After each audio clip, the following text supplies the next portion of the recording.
Hello and welcome to day one of our two-day virtual public meeting. I am Susan Winkler and I have the honor of serving as the Chief Executive Officer for the Reagan-Udall Foundation for the FDA.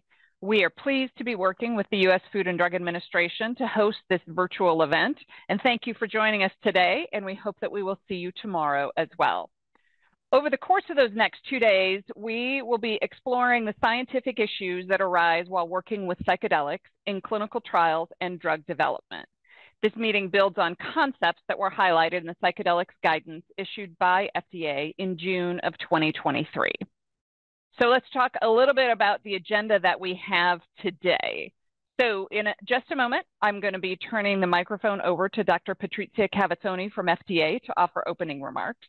And then we will move through a series of sessions where we will hear first an overview of the June 23 draft FDA guidance for industry on clinical trials with psychedelics, then explore the experience of scientists in FDA authorized clinical studies, and consider aspects of psychedelic clinical trial design.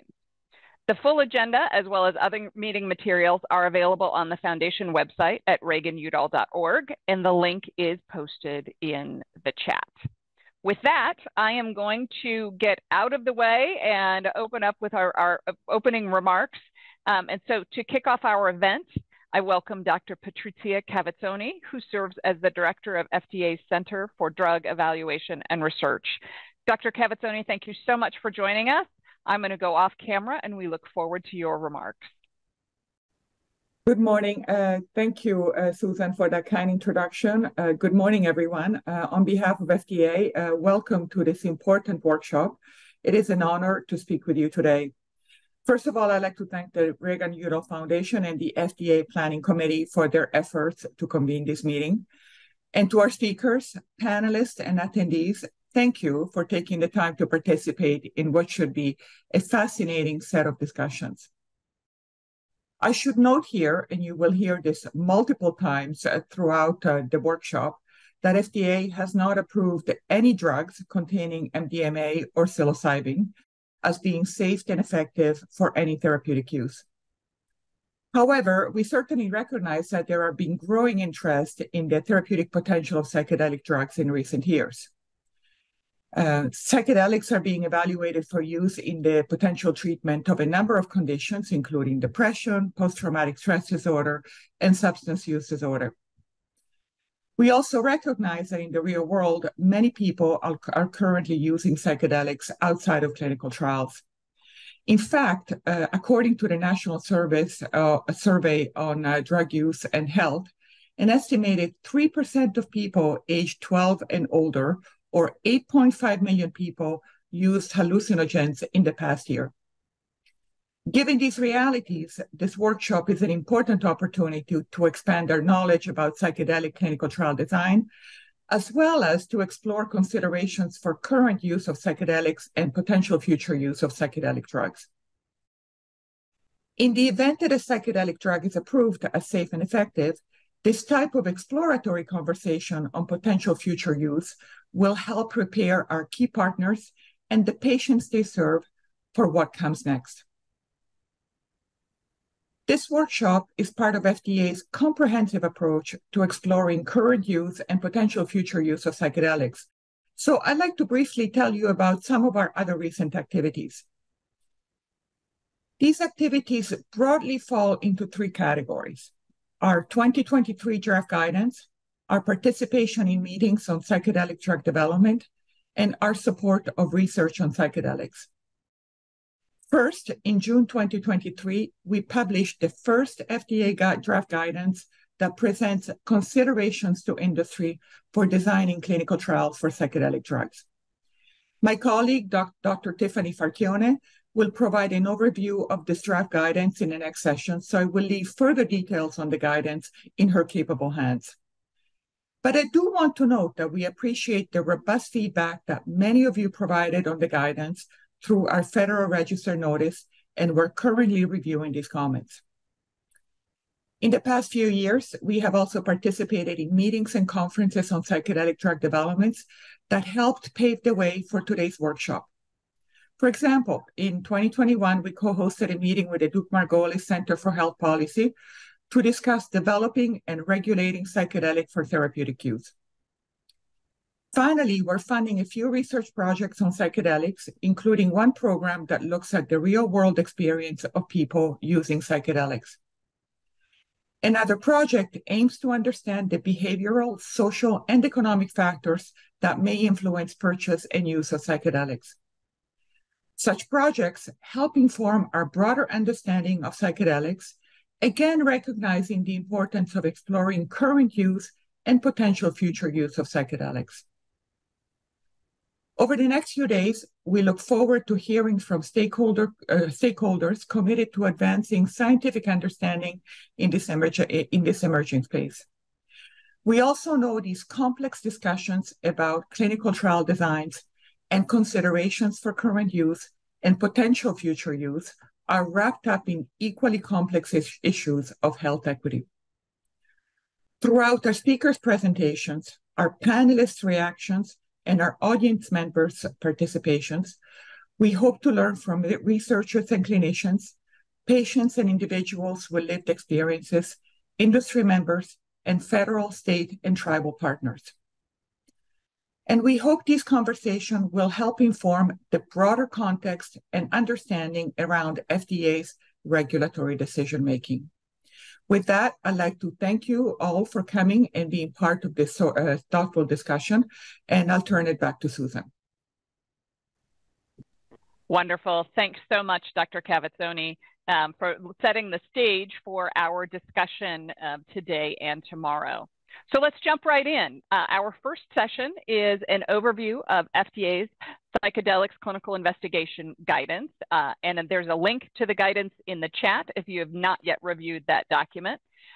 So to hear about the guidance, I'm going to turn to Dr. Tiffany Farchione, who is the Director of the Division of Psychiatry within the Center for Drug Evaluation and Research at FDA. Dr. Farchione, the floor is yours. As Susan mentioned, my name is Tiffany Farchione. I am the Director of the Division of Psychiatry in the Office of Neuroscience at FDA. And today I'm going to be giving just a broad overview of the draft guidance that we published last year on psychedelic drugs considerations for clinical investigations. And before we get started, I do want to note that although the title of my talk refers to psychedelic drugs, and I'll be using the term psychedelic throughout my presentation, I'm really using that as a catch-all term that includes both classic psychedelics like psilocybin and also entactogens like MDMA. So it's really more shorthand than technical terminology. So, and also, I want to point out that as a government employee, I have no conflicts or financial interest to disclose. Okay, so you've likely noticed that there has been a lot of buzz about psychedelics these days. This is just a small sampling of recent headlines, and including one that, two hot topics, psychedelics and AI in one fell swoop. But, obviously there's a lot of excitement about the potential for psychedelics to transform the treatment of psychiatric and substance use disorders, or even just to improve overall well-being. And the general tenor of all of these articles tends to be one of inevitability. But, as anybody who's ever heard me talk about psychedelics before knows, this is putting the cart before the horse. From a treatment perspective, and as Dr. Cavazzoni already mentioned, these are still investigational drugs. We have not approved any psychedelic for use in clinical practice. So the clinical trials that are out there, they look promising. And as someone who, honestly, I am almost pathologically optimistic, I get excited about this stuff too. But, I've also been around long enough to see some very promising programs ultimately fail in pivotal trials. So I think it's important to take a step back and talk first about the work that still needs to be done. Today, I'm going to talk a bit about the evolving landscape of psychedelic research and why we felt it was important to publish a guidance now. I'll provide some high-level regulatory background and then walk you through the topics that are in the draft guidance, as well as some of our thinking behind the recommendations that we put in that document. And then finally, I'll spend a bit of time discussing some of the unique challenges that are associated with the clinical trial design for these programs and set us up for the rest of the workshop. And some of those challenges are listed here on the slide. So Here we go. No doubt you've noticed that there's been a huge resurgence in research on psychedelics in recent years. And we're certainly seeing that as well.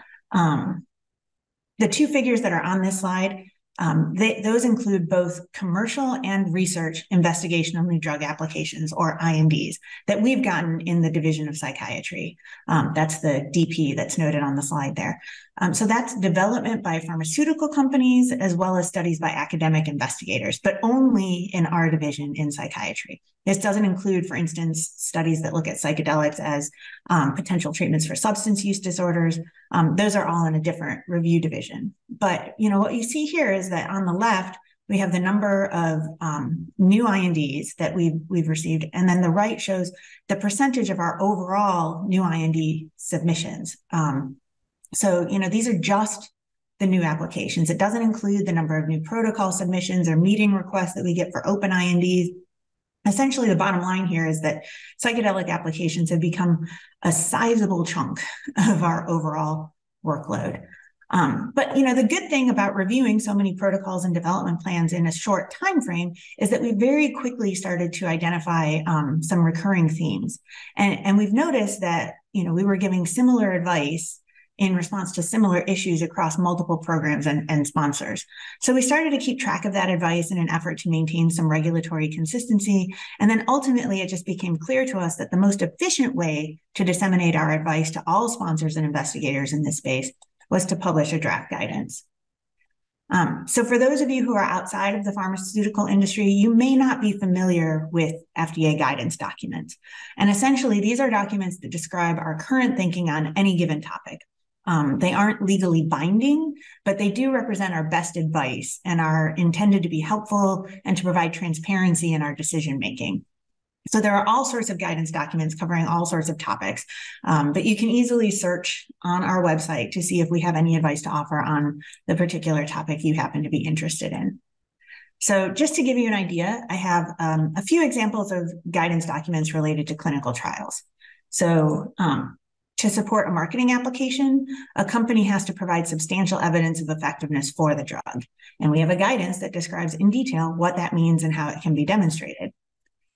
Once effectiveness has been demonstrated and we've determined that the drug has a favorable benefit risk profile, then we need to be able to write a label and ensure that the label contains the essential scientific information needed for safe and effective use of the drug.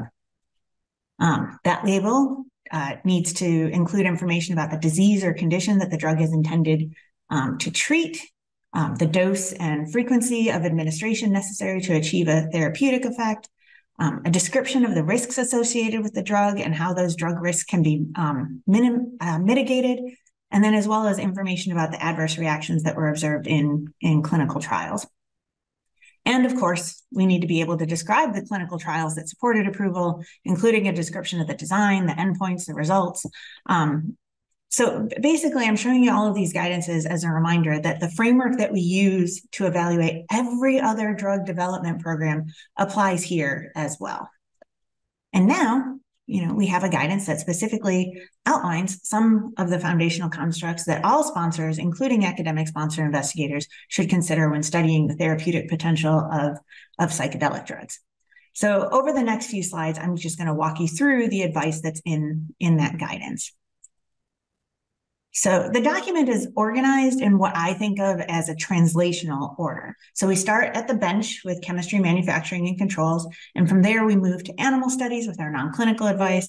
After that, we get into humans with the sections on clinical pharmacology, abuse potential assessment, and then finally move to the bedside end of the bench to bedside spectrum with advice on clinical study design. So starting with CMC, we need to make sure that the drug is what you say it is and that it is consistently what you say it is. So sponsors have to provide enough information that we can ensure proper identification, quality, purity, strength. We remind folks in our document that the chemistry data submitted to FDA may be proprietary. So that means that sponsors who are doing clinical work with a psychedelic either have to generate their own data or they have to establish a right of reference to another sponsor's data by getting a letter of authorization from a company that's been allowed to conduct research under an IND already.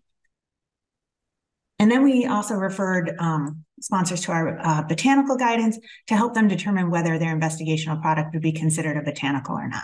And these were all things that most sponsors did include in their submissions, but there were enough of them that didn't that we thought it was important to add these points to the guidance. But the CMC issue that more frequently led to delays in development had to do with CGMP, or current good manufacturing practice. So, programs would be delayed. We even put some programs on clinical hold, which means that a study can't legally proceed, all related to the lack of drug substance for FDA assessment or inadequate controls for their phase of development. So as an example, we always recommend good manufacturing practices during any phase of development, but our regulations say that phase 1 drug substance is exempt from being manufactured in a CGMP compliant facility. I know it sounds like technical jargon, but the phase 1 are the early studies, and as you go through phase 2, 3, 4, it gets later and later in the development for those who aren't familiar with the terminology.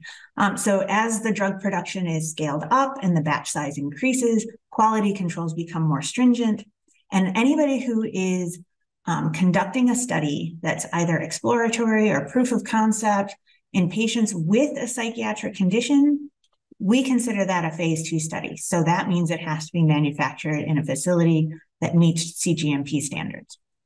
Okay. All right. So non-clinical studies help us to inform our understanding of a drug's pharmacology and toxicology.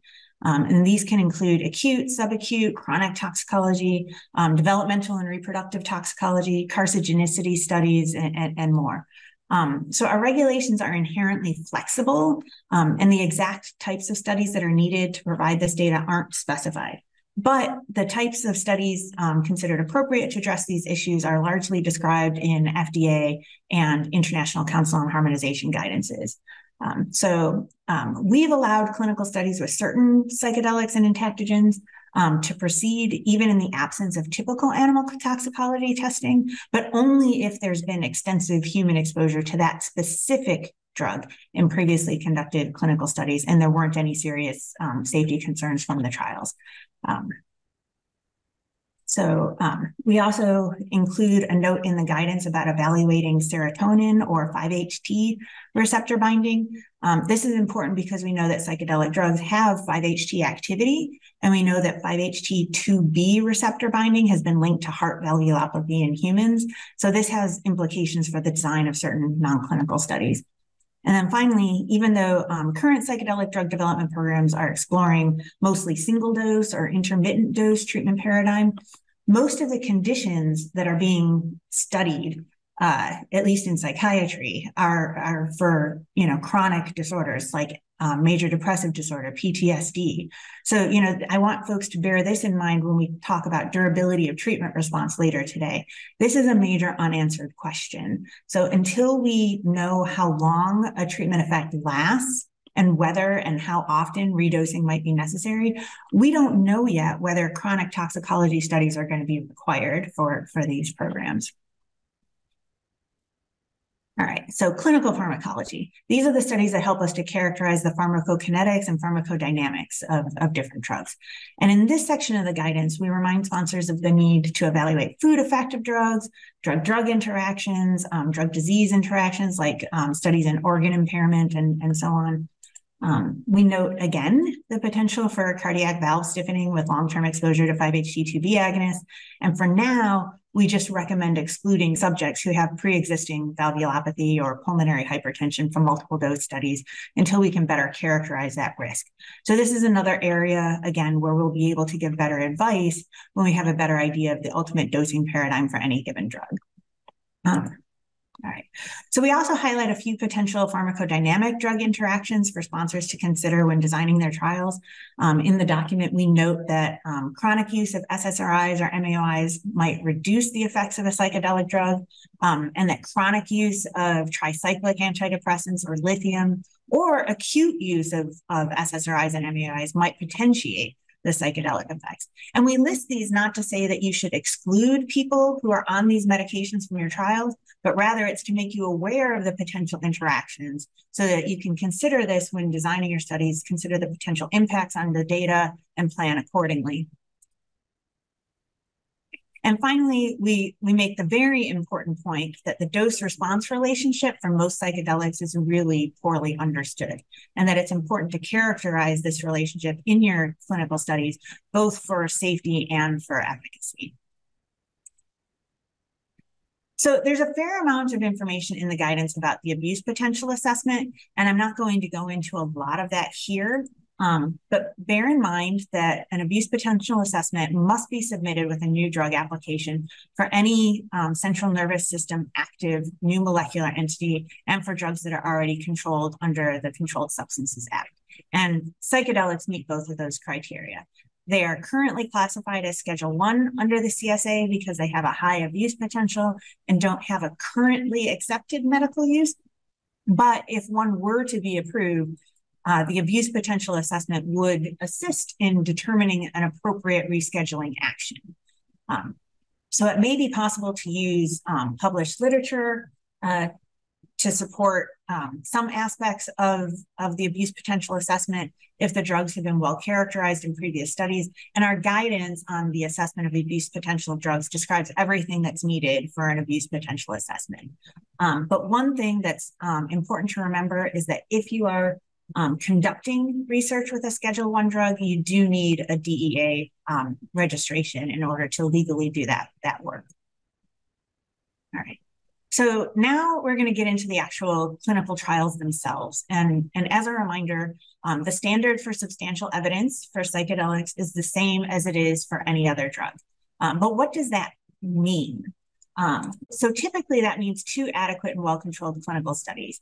And we'll get into what makes a trial adequate and well-controlled in a moment, and how we're designing adequate and well-controlled studies of psychedelics can be complicated. So let's talk a little bit about the kinds of things that complicate these studies and make their results more difficult to interpret. So for starters, in most of these studies, you have a highly engaged therapist or monitors who are in the room with the subject the entire time that they're experiencing the psychedelic effects. You have significant patient and therapist expectations that are, probably fueled by the highly favorable media coverage. You have an elaborate therapeutic intervention, which is the kind of thing that would normally increase placebo response rates.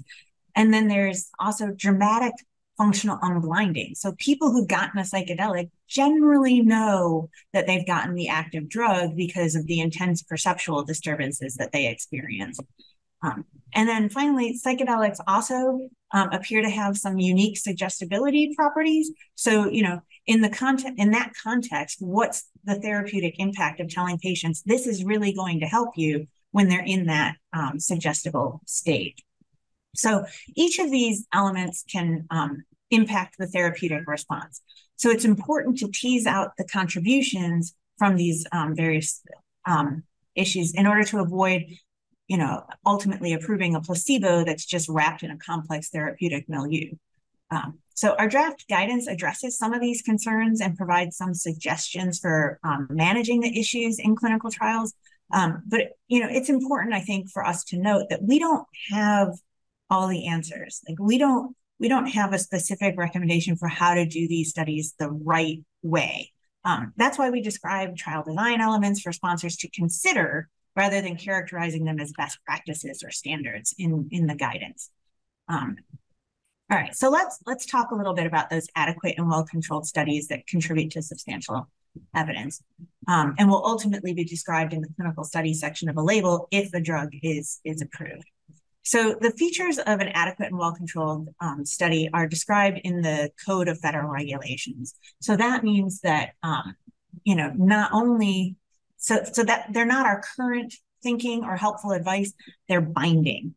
So I'm going to just highlight a few of those. So first up, we have that the study uses a design that permits a valid comparison with a control. So that's typically, a placebo control study. Adequate measures are taken to minimize bias. So this is where blinding usually comes into play in clinical trial design.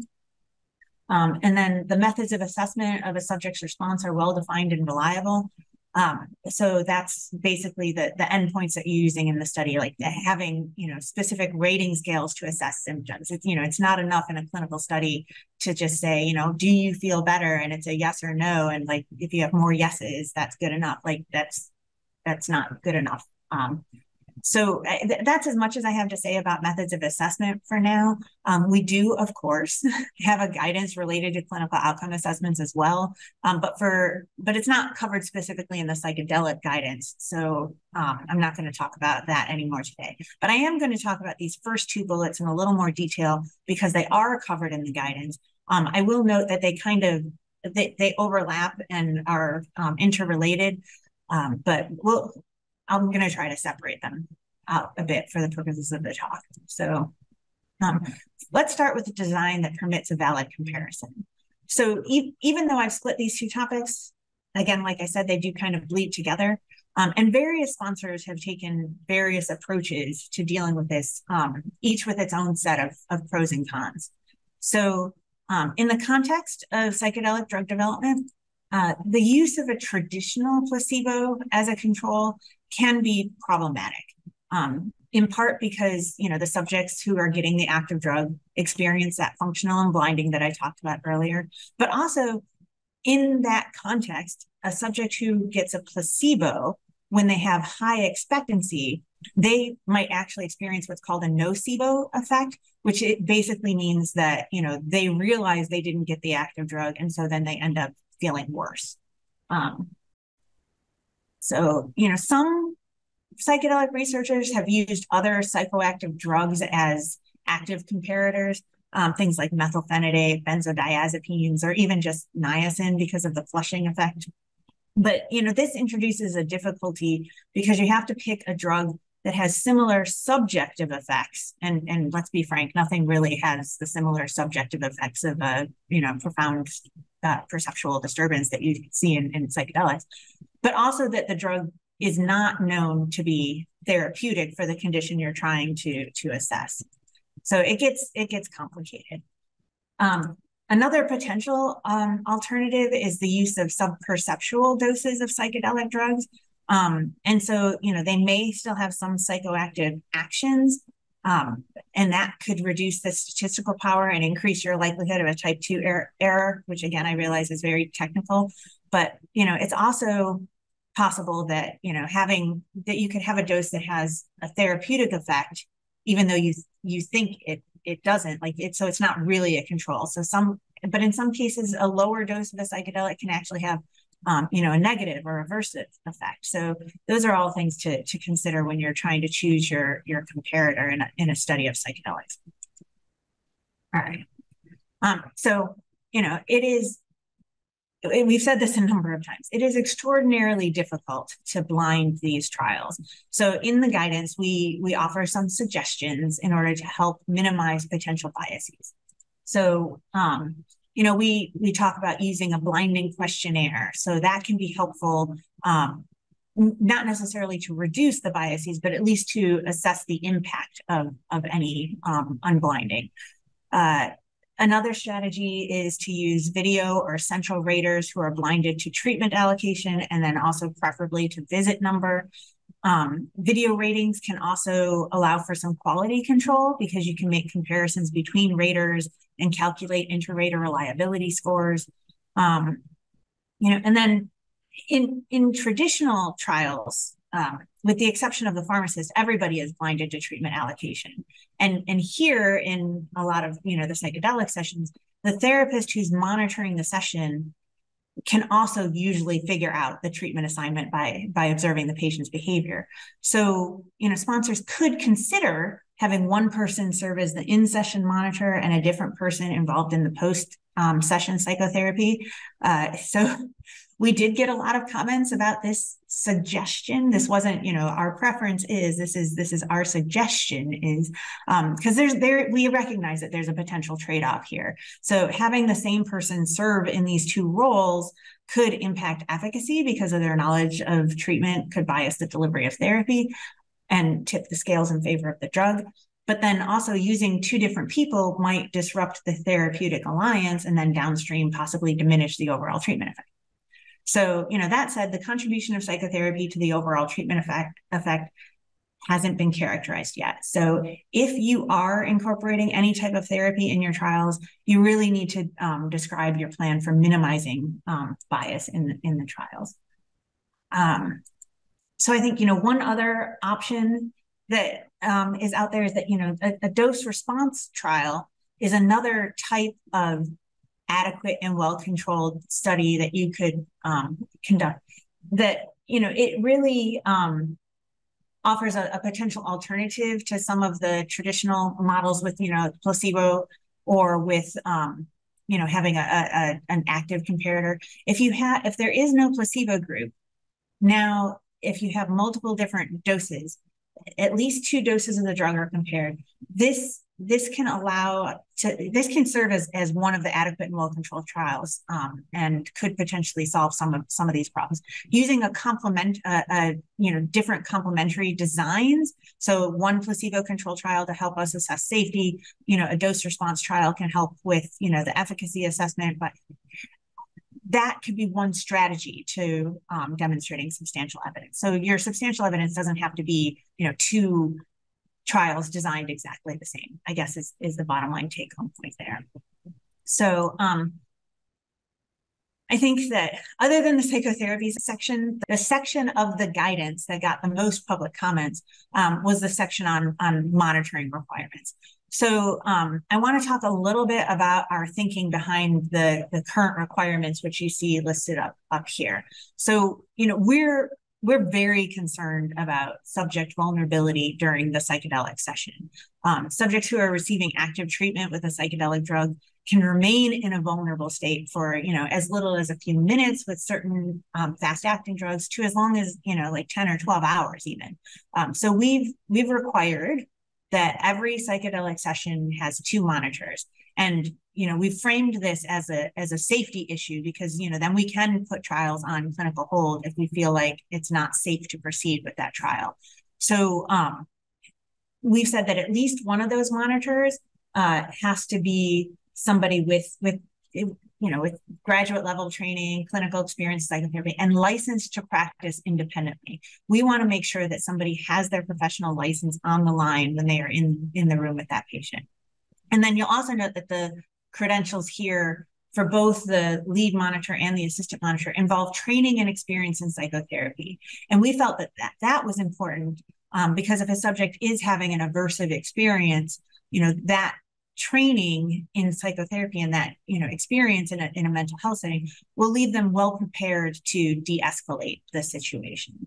So that was our thinking behind that. So the rest of the guidance lists a few more clinical issues to consider, some of which will have entire sessions during this workshop. We repeat the importance of characterizing the dose-response relationship. So I've said this before a couple of times today, that the dose-response curve for both safety and efficacy is poorly understood. This is one of the things that makes a dose-response trial kind of attractive. We don't know what dose is actually required for a therapeutic effect. So maybe you can get a therapeutic effect without the prolonged impairment that comes with the psychedelic effect. Also, what if there's a serious safety concern in phase 3? Maybe a lower dose can have a better benefit risk profile, even if the overall benefit is slightly lower. So I think there'll be plenty to consider in the session on dosing later on today. We also note that sponsors should plan to characterize the durability of response for their product. We need to understand how long the effect lasts and what is the appropriate interdose interval. So, depression, PTSD, most of the conditions for which psychedelics are being evaluated are all chronic disorders that generally require chronic treatment. Our a priori assumption is that the symptoms will come back if you don't continue to treat. So we need to be able to write a label that includes information about more than just the first dose or 2. So again, I expect a rich discussion on this topic in the afternoon today. And then, we want to understand the risk mitigation strategies that are used in clinical trials so we can think about how they might translate into clinical practice. So I'll probably touch on this a bit tomorrow when I discuss the limits of our regulatory authority. And then we also have our final session in the afternoon tomorrow as well. So finally, we let sponsors know that the public health effects of psychedelic will be part of the overall benefit risk assessment when they do submit a new drug application. So, and again, there will be some discussion on the public health impacts in the final session tomorrow. So, while the guidance outlines our current expectations, as I've mentioned a few times now, there's still a lot that we don't know. And we hope that the sessions today and tomorrow can actually help to fill some of those knowledge gaps. And I think we have a very exciting program set up for all of you, and I'm really looking forward to the presentations and discussions. So thank you. Fabulous. Thanks so much, Dr. Farchione. That kickoff is really helpful, including the dynamics of the regulatory requirements versus the suggestions in the guidance. And I'll note we've had a number of questions that are submitted. Some of those have already been addressed in this opening session, and some will be addressed as we continue our journey through today and tomorrow. So thank you for that stage setting session one. We'll now move to our second session, which is going to explore the psychedelic study design, control conditions, and blinding. And we are just going to roll right into this session. And we'll focus on challenges in selecting control conditions to create blinding for the studies, to reduce bias, and to determine whether changes in outcome measures can be attributed to the psychedelic. In this session, we'll have 2 overview presentations and then discussion facilitated with a reactor panel. Our first presenter is Dr. Suresh Muthukumaraswamy, who is an associate professor of medical and health sciences at the School of Pharmacy at the University of Auckland in New Zealand. So thank you for joining us from around the world. Dr. Muthukumaraswamy, I am going to step aside and let you pick up the presentation. Okay. Thank you for the invitation to speak today. It's a little early where I am at the moment. It's still only 4:40 in the morning, so hopefully I'm coherent enough. I'd like to just acknowledge some of the colleagues who have made intellectual contributions to some of the things I'll say today, but also acknowledge that the blame for the things that I'm about to say today rests entirely with me. A few disclosures around some of the funding that I currently and have had. And to note, the things that I'm going to speak about today come in 4 different source papers that I've published over the last 3 or 4 years. And these are here, and hopefully the links to these will be in the webinar chat. And also, since you've got the slides available to you, you can look those up in more detail. The first one of the papers is kind of quite long. The second one is more of a readable thing. The third one is more for the humanities, and the fourth one is a sort of more technical approach. And since I'm at an FDA thing, I'm a foreigner, but I thought, and I don't often spend much time reading the Code of Federal Regulations, but I thought I'd take a look at that.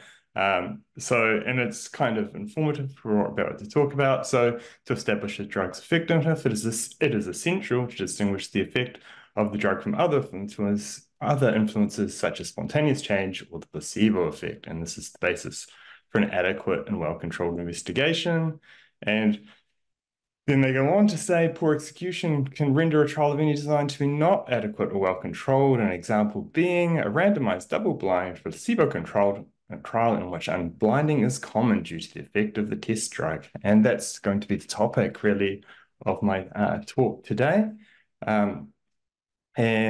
Just a single exemplar study, not to pick on any particular group, as all our groups are affected by this, but you can see here typical result you might get in a psychedelic clinical trial. And when you look in the discussion, you can see the reporting of the unblinding, and you can see that 95% of the people in the active group were able to identify the condition they were in, and about 85% of those in the placebo group worked out which group they were in. So the study is Is it really double-blind is the question we could ask. So Stigeti and colleagues argue that really we should call this a placebo group rather than placebo control, because the control has actually failed. And so the problems of blinding and expectancy can be summarized in this quote: given the obvious psychoactive effects of psychedelic drugs, those in the active intervention group will know they've received the treatment and therefore may show a greater treatment response due to expectancy effects. But those who are in the placebo intervention will know they've received the placebo, and disappointment may decrease the placebo response. And I'd just like to clarify that the disappointment response isn't actually a nocebo response. A nocebo response is when you have an expectation of a negative effect from a treatment, and that causes the treatment to have a more negative effect than otherwise. So stepping back from the kind of the individual view of patients, we can actually consider what the randomized control is actually doing from a formal perspective, using the modern science of causal inference. And this uses the Rubin causal model to identify what actually our treatment effects actually are from a formal perspective. And one of the things that is nice when you can start to notate it like this is that you can be very explicit about what the assumptions are for your treatment effect to be credible. And causal inference, where essentially we're just looking at the difference between two groups, has 4 key assumptions. The first one is that you have no interference between the participants. And the second one is that you have no hidden variation of treatments, and you need to be able to identify the effect. And what we're going to see is that these upper 2 assumptions are often violated in psychedelic clinical trials. A normal RCT meets the causal inference assumptions by randomization, having a sufficient sample size, allocation, concealment, and double blinding. And the ICH guidelines nicely articulate what the purpose of blinding is in clinical trials. By blinding or masking is intended to limit the occurrence of conscious and unconscious bias in the conduct and interpretation of a clinical trial, arising from the influence which the knowledge of treatment may have on the recruitment, allocation of subjects, and the attitudes of subjects to those treatments. Another way that we can think about causal inference and the treatment and the effects that it may have is by putting it into a diagrammatic format, where we have I'm not sure if you can see the mouse, you can see cause and effect.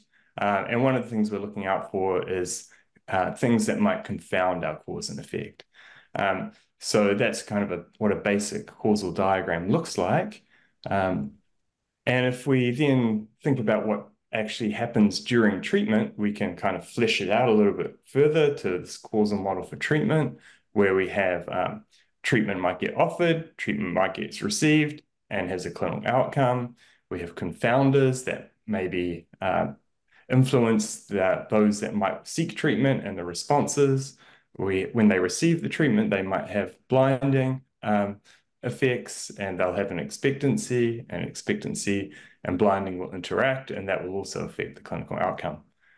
In a randomized controlled trial, what we do is by randomization, it breaks the backdoor pathway between the confounders and the treatment offer. So that's really nice. And it's the beauty and power of randomization that it simplifies our causal diagram. And in the case where the trial is truly blind, the black arrow here between receiving the treatment and blinding becomes nullified. And what we essentially get is a very nice, simple, in a well-blinded RCT, we get a very nice, simple causal pathway between our treatment being received, and there being a treatment outcome. And there are no backdoor paths or confounders in our treatment response.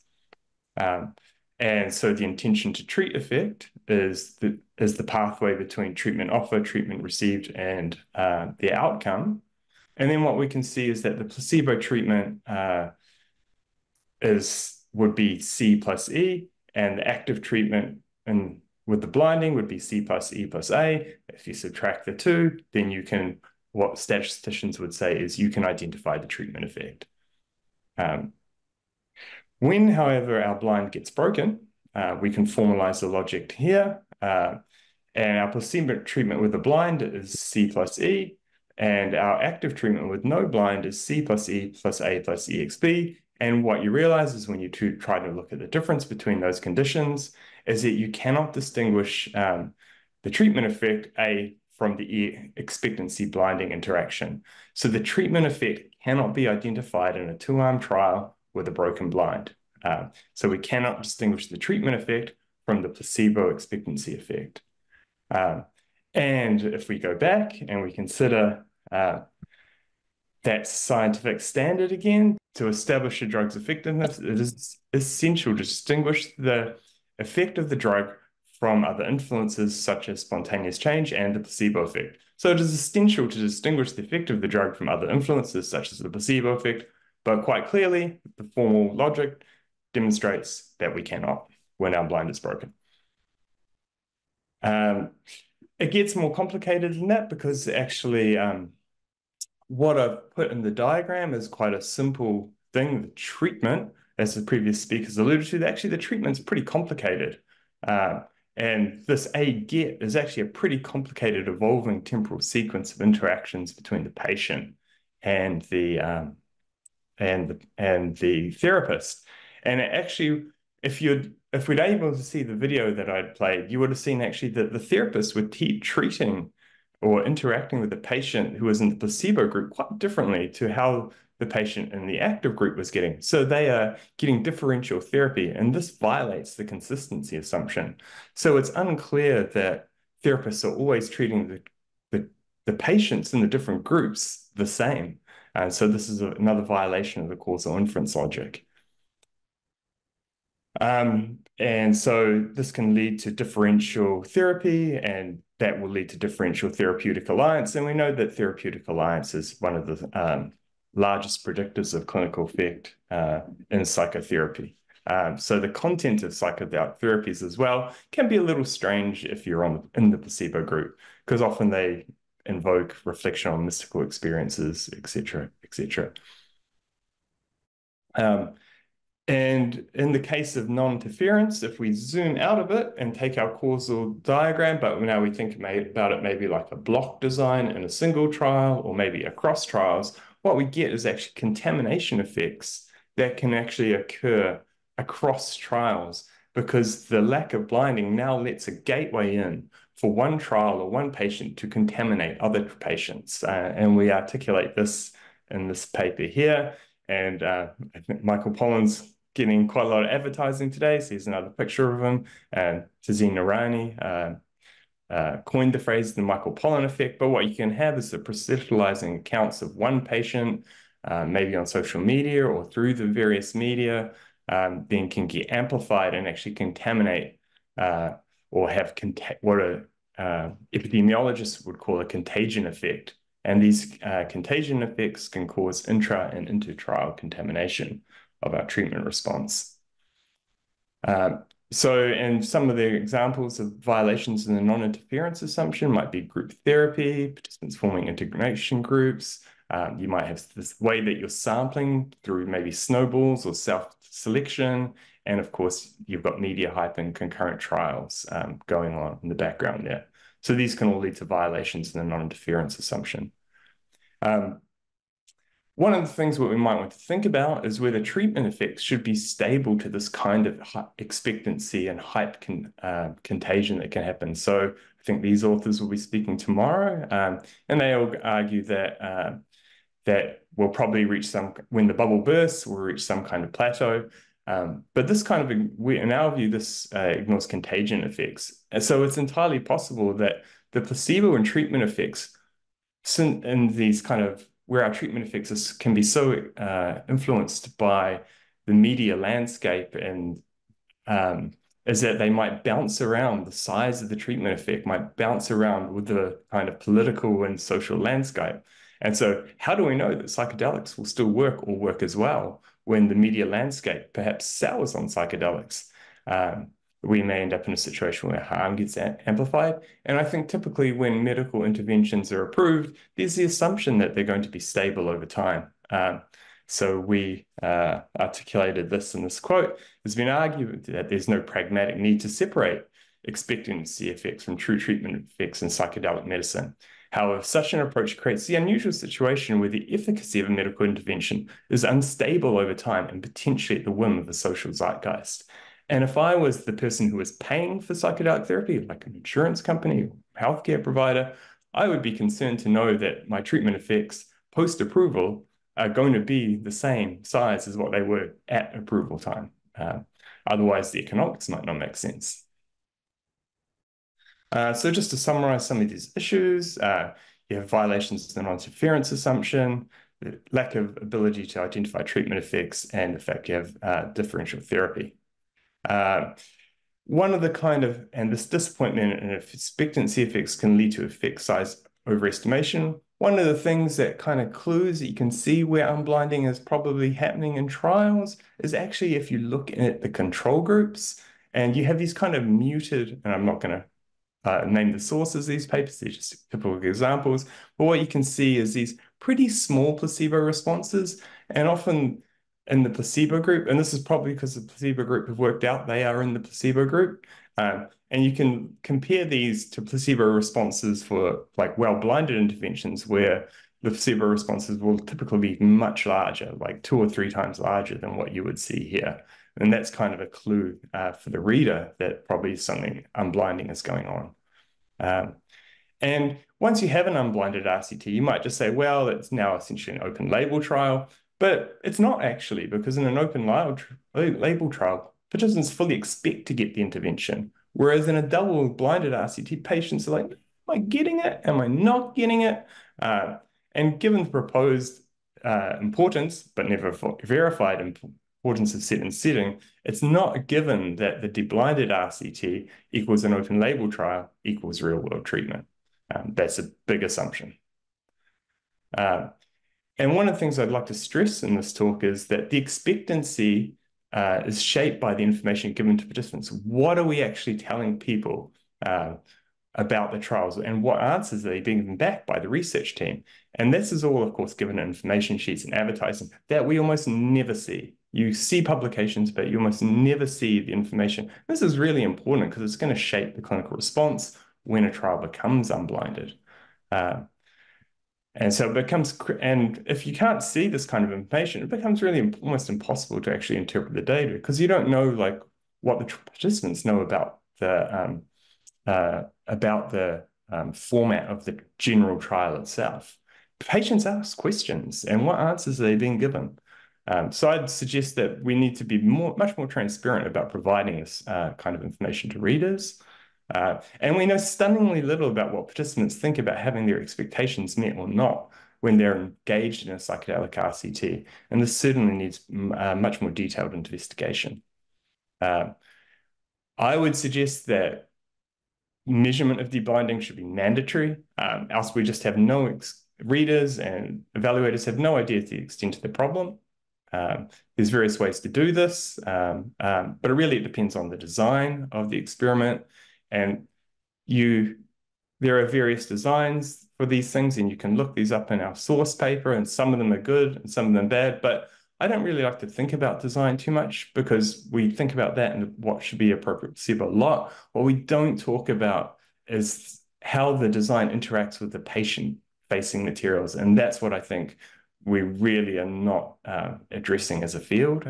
And we need to carefully consider things like concealment options, information, and trial design in tandem with the deblinding measurements.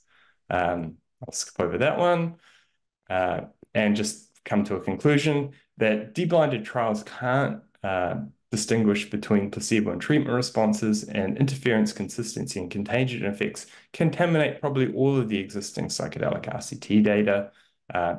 In my opinion, deblinding measurement should be mandatory. Actually providing readers and things like information sheets probably should be mandatory. We should be thinking about trials more holistically just than what is the placebo and what is the trial design, but much more around what the information given to participants.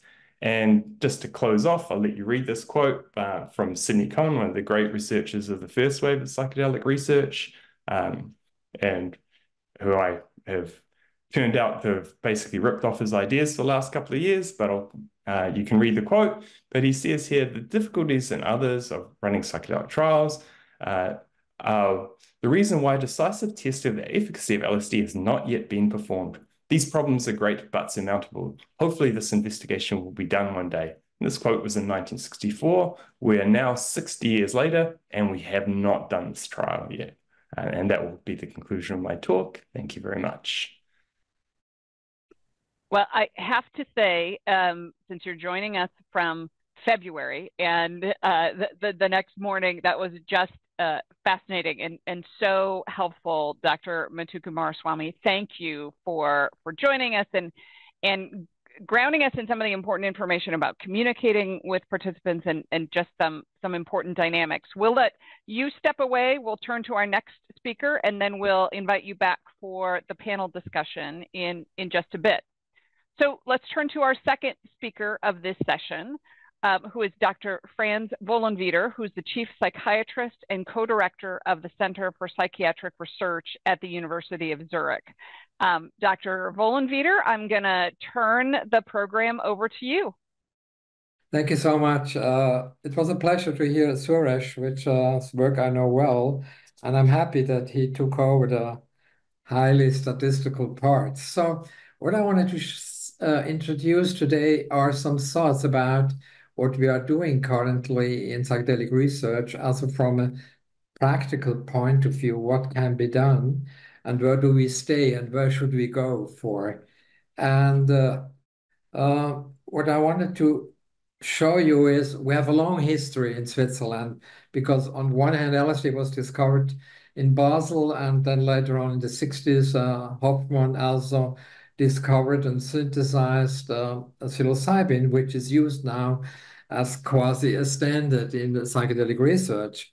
So since the 50s, in our hospital, research is going on, but from all different kind of perspectives. We started in the 50s and 60s. There was the idea that these drugs can be helpful in learning about the brain chemistry of psychiatric disorders such as schizophrenia.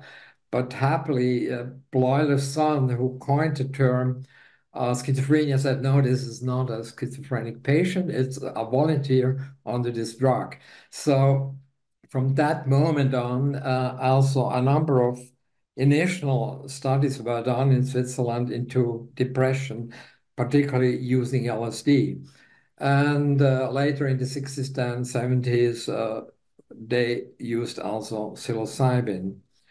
Now, at that time, people were very driven by psychoanalytical thinking, and the drug was embedded in the psychotherapy and not the other way around, like it looks today, that you use the drug and you minimize psychotherapy. So it was quite another perspective.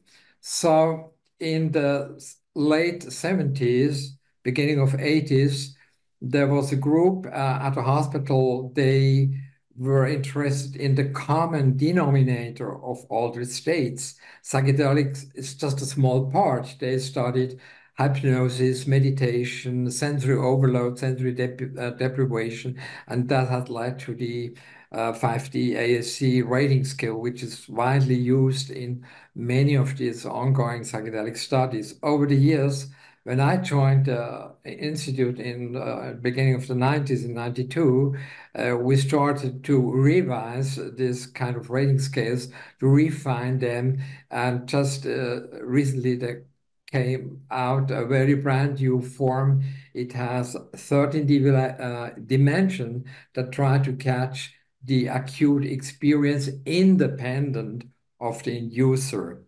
So the other thing in Switzerland, which is special and we can learn a lot, is that we are allowed to do so-called compassionate studies with psilocybin and LSD. From these psychiatrists, we can learn about the therapeutic integration and how they make progress with different kind or forms of psychotherapy. But these are only observational studies so far.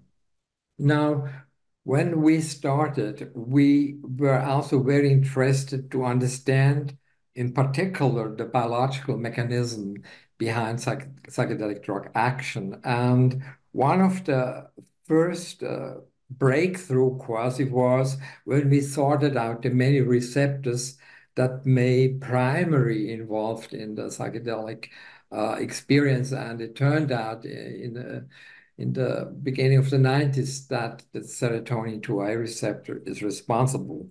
This is important because what we try to understand is going from the pharmacology to the psychedelic experience. And what you can see on this slide is on the left side, we manipulate the receptor. We study using neuroimaging, fMRI, EEG, particular, and positron emission tomography to understand this relationship of receptor occupancy by a drug, changing in connectivity between areas, and linking that as a correlate on the one hand with the subjective experience and on the other with specific brain functions such as memory, planning, emotion regulation, and all these different kind of things.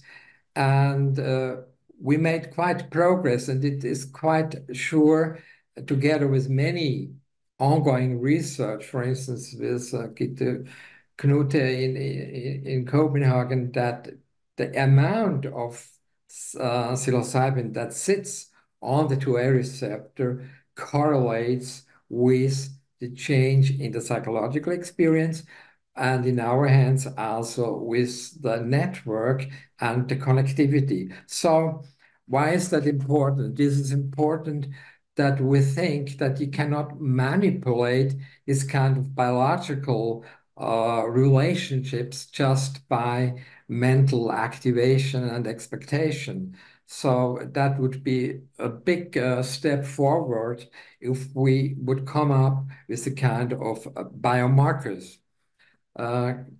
Yes, as an example, I wanted to take 3 or 4 studies to look into what's really challenging at the moment. So a number of studies, like the study on the left corner, who used a waiting list from the Roland Griffin's group, showed that psilocybin rapidly reduces symptoms in major depression and in therapy-resistant depression. This large study from Compass showed using 3 different doses, there's a relatively fast onset and it endures over weeks.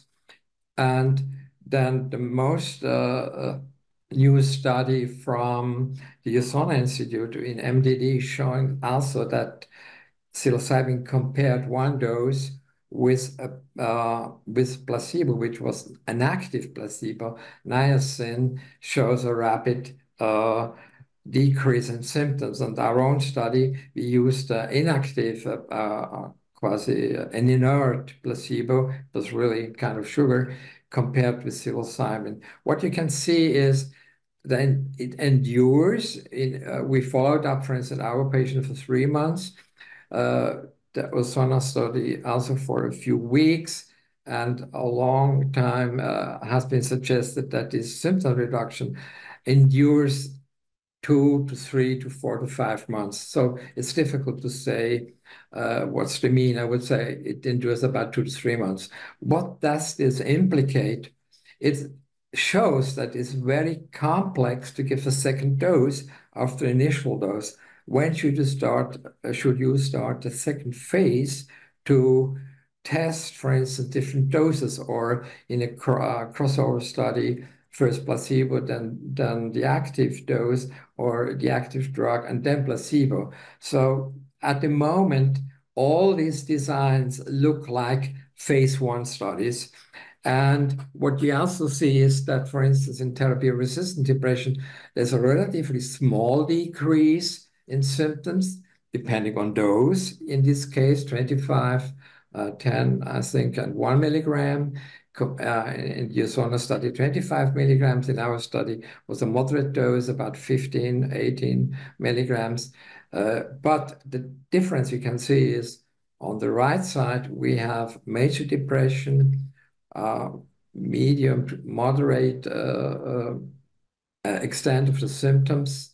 The therapy resistance had a little bit higher symptoms probably, and there are different reaction patterns. So what is the question? The question is what dose is really needed, and then you look at dose comparison in the study of Goodwin, then you see that 25 milligrams and 10 milligrams, they really bring down the symptoms. 1 milligram also had a slight effect, which could possibly be the placebo effect, like in the other studies on the right side.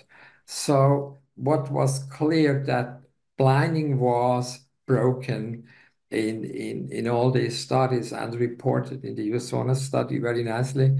Unfortunately, we haven't really studied the efficacy of breaking the blind, but we had studies in the placebo group, the therapeutic alliance, the relationship between patients and therapists to find out how people who get really a placebo react. And it was interesting to see that only 4 patients went worse over the first 2 weeks, but then almost went back to baseline because they were integrated in a supportive psychotherapy, not in a classic psychotherapy, but in a manualized way how we prepare and integrate these patients. So what's the problem of all these studies? When you break the blinding or the masking, as Suresh said, you cannot determine the cause-effect relationship.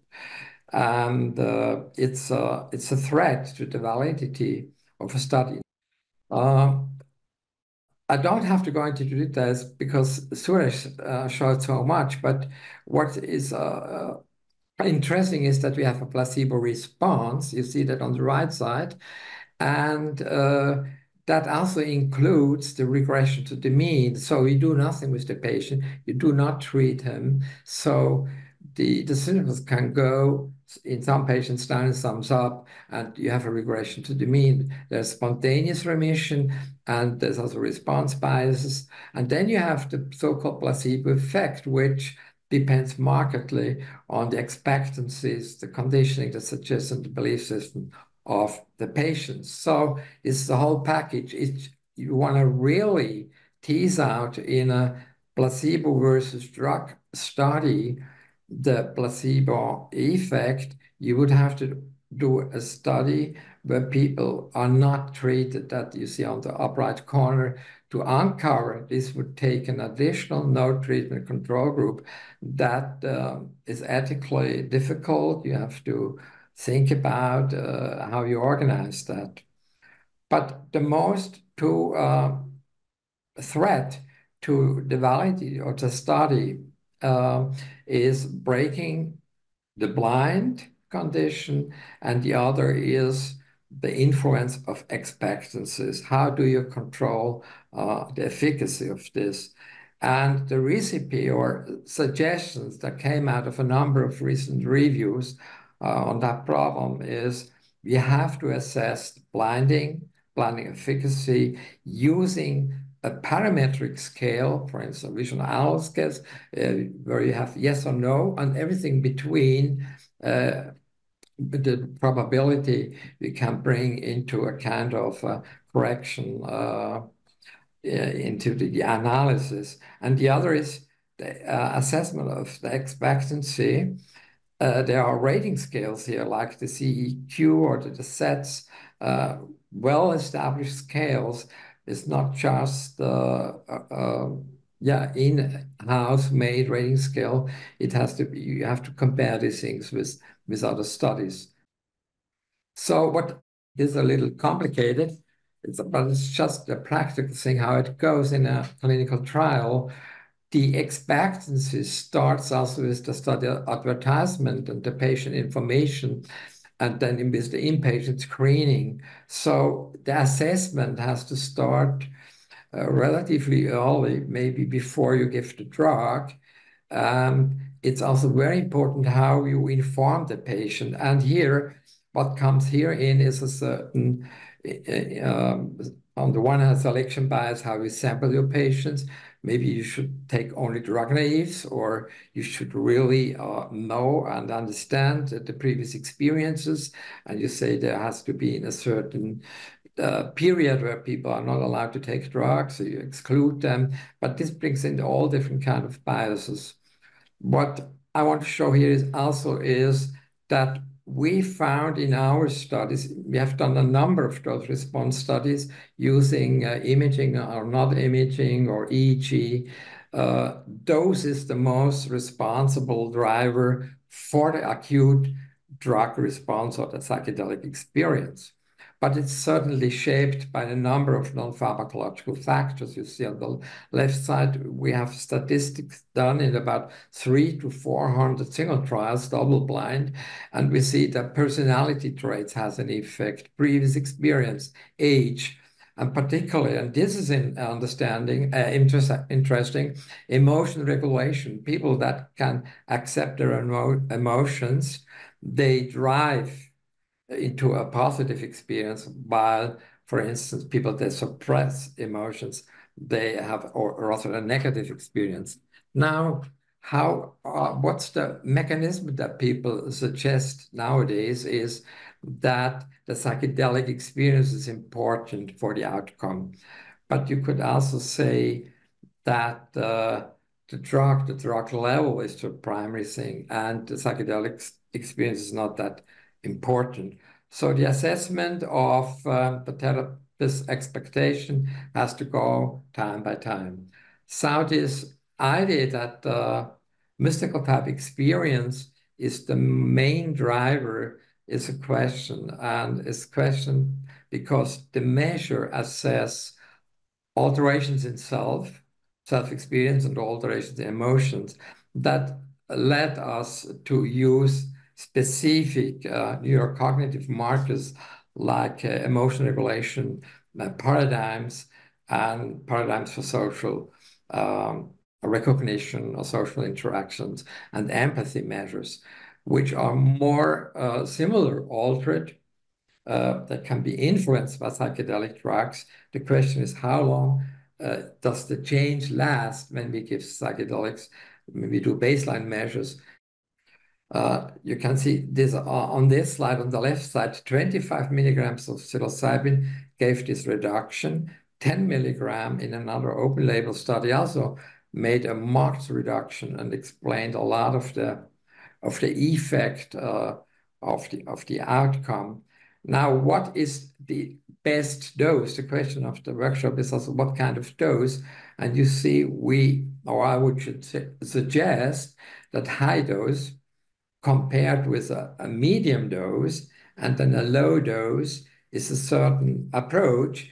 And for the low dose, you have to have numbers, and we have tested very low doses, 1, 2, and 3 milligrams. With 3 milligrams, people start to say, oh, there's something psychedelic. 66% of healthy volunteers say, oh, there's something going on. So you have to mask somehow the effect, and maybe you randomize a trial and you use 3 arms or only 2, but this also has to be explained in the information how we inform the patient.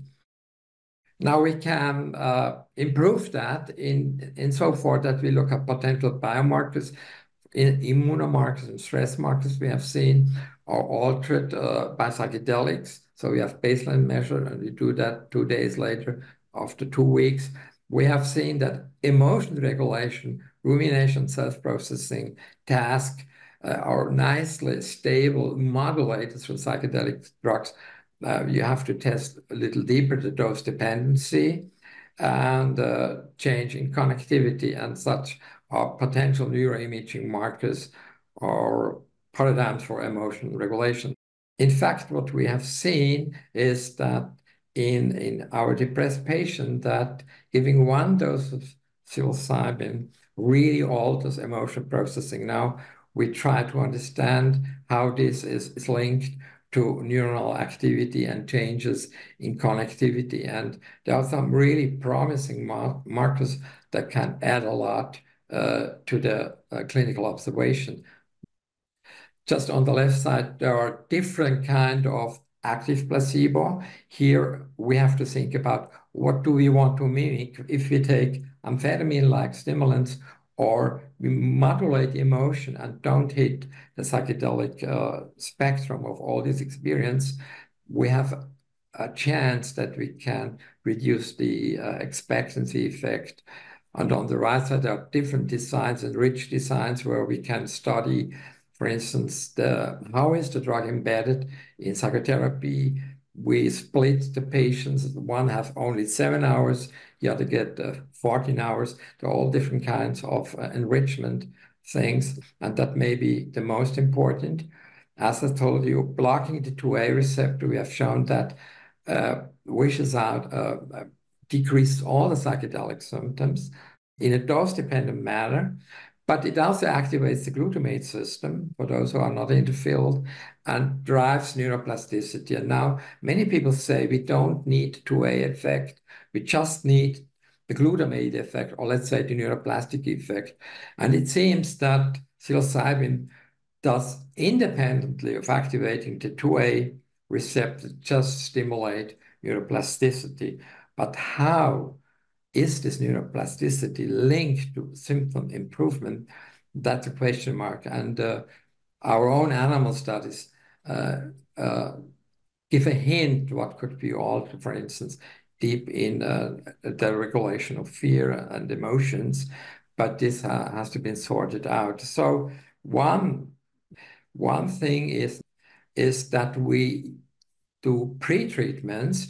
What we could do is we give the blocker in different doses before we give the active psilocybin, down to a very, very low dose, where we have the possibility, on the one hand, to study the impact of the psychedelic experience and the impact of different doses and combined with biomarkers. So that's more or less what I wanted to show you, is that it needs a deep thinking about what's a real active placebo, what do you want to study, and when you go deeper into pharmacology, what aspects of the neurochemistry and the link between neurochemistry and receptor occupancy and outcome has to be established to help to control the influence of expectancy on the therapeutic effects. Thank you very much. Dr. Vollenweider, that was really helpful and built so well off of Dr. Muthukkumaraswamy's remarks. Let's go now. I'd like you to stay on camera, invite Dr. Muthukkumaraswamy to come back to camera, and I want to introduce 3 individuals who we've invited to react to the presentation and help stimulate dialogue here. So in addition to our presenters, I'll invite Dr. Matt Butler, who is a doctoral clinical research fellow from King's College London with interests in neuropsychiatry, psychopharmacology, and non-pharmacological treatment effects, who is currently undertaking a neuroimaging study into the effects of the psychedelic psilocybin in functional neurologic disorder. Then we also have Dr. Michael Davis, a psychiatrist and pharmacologist who serves as Chief Medical Officer of the USONA Institute, where he provides leadership in clinical development, medical affairs, pharmacovigilance, and regulatory issues. And finally, Dr. Bernard Fisher, a psychiatrist and the Deputy Director of the Division of Psychiatry in the Office of New Drugs in CEDAR at FDA. Dr. Fisher has over a decade of clinical expertise in the treatment of psychotic disorders, psychoeducation, and psychopharmacology. So let's bring our panel on screen. And as I go to turn into questions, I'll first say to Drs. Butler, Davis, and Fisher, do you have any questions or anything that you want to probe following up on those content-rich presentations? Anyone want to jump in on a question or an observation to what we just heard?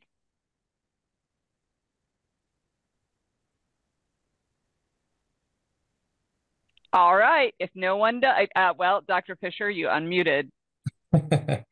Right. So no questions per se. I think the presentations were great.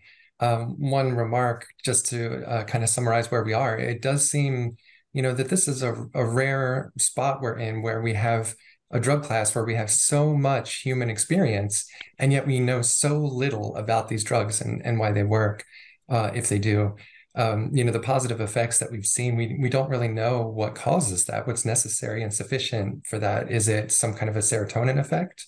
Is it the psychedelic experience itself? Is it the integration sessions that happen afterwards? And I think identifying what is really the active component in this paradigm will help us come up with better designs and better controls. Well, and building on that observation, it strikes me that as was mentioned, there's a lot of media coverage, and so Dr. Butler, I want to turn to you. Can you tell us a bit about how media coverage of psychedelics may have impacted trial participants' expectancy, and then how does that affect researchers' ability to measure treatment effect? Brilliant. Yeah, thank you so much for the invite to speak today. It's great to see so many people here sort of coming in from different perspectives, which I think is really key in a kind of complex field like psychedelics. I think that the sort of unblinding and expectancy effects have been really well covered by the previous two talks, which are fantastic. And just to build on this idea of what expectancy is in clinical trials, so I work in psychedelic trials using psilocybin in different kind of neuropsychiatric conditions. And participants in these trials come with a kind of internalized expectation about what therapy is, about what psychedelics are, about what they might get from being involved in a psychedelic trial. And these are these expectations, these internalized ideas come from lots of different kind of aspects of the world, so from people's own beliefs, but also from the media. So I think that the patient information leaflets were mentioned as one source of kind of influence of expectancy. I think that's true, but I think that there's much broader kind of social cultural influences on these expectancies. And I think when we're in a situation like we are now, when I'm sort of quite constantly dismayed at the sort of narratives that psychedelics are these wonder drugs and they're going to cure everything, which of course we know that's not true. But people are reading these stories, they're seeing these television documentaries, and that's bringing them to these trials with often an inflated sense of what might result from the trial. And as we've heard, the unblinding effects can then lead to people being either very, very happy with their allocation and sort of the expectancy effects being kind of going along the track they thought it would. I've got this wonder drug, I'm going to do better. Or this massive disappointment. I've had this depression or whatever for so long, and I've missed out on the opportunity to get this wonder drug. What I'm going to do now? And so this artificially inflates the difference between the control arm and the placebo arm. So I would caution, well, I would advocate for caution from sort of narratives about psychedelics, trying to sort of middle path between recognizing that they may be useful drugs and medications alongside therapy for some people, but also acknowledging that they're not going to be a sort of miracle cure-all. That's really helpful, and I think harkens back to Dr. Muthukumar-Swami's thought about what information is provided to participants, and then as you noted, many of these participants are actively, seeking an answer, as many are in clinical trials, but helping to better help the participants better understand the dynamic in which they're operating. Dr. Davis, we haven't heard from you yet, and so I'll invite you to unmute.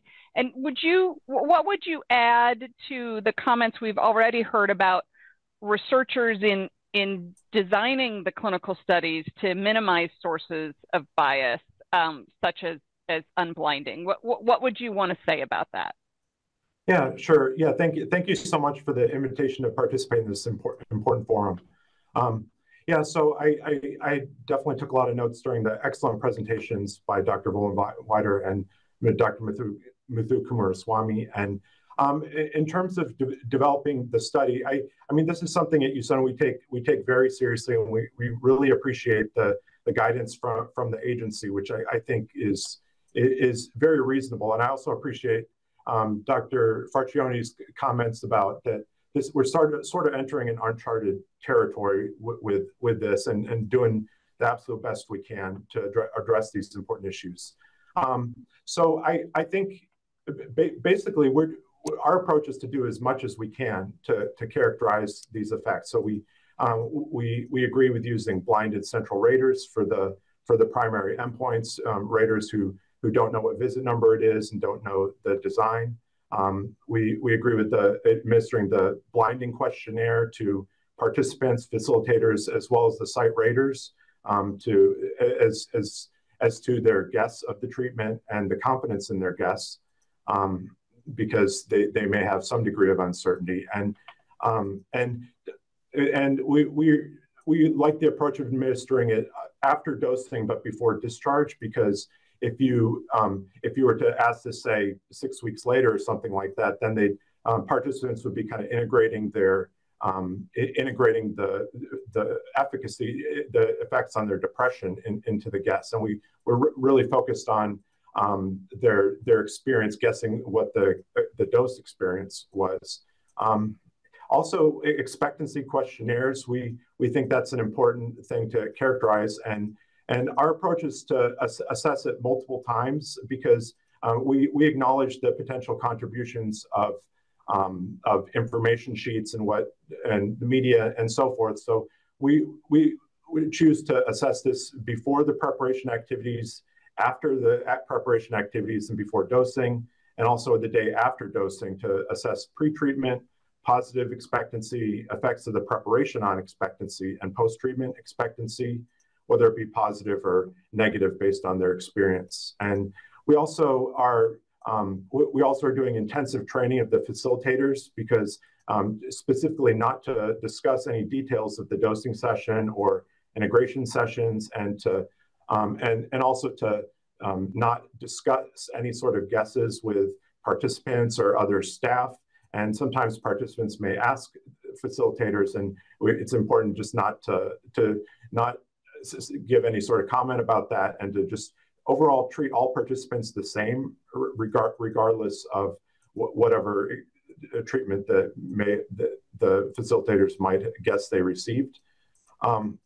And we also choose to use a thoughtful design of information sheets, materials, facilitator training to minimize those contributions into expectancy, to take a more neutral tone and just be as neutral as possible in how and not exaggerating the potential benefits based on literature or anything like that.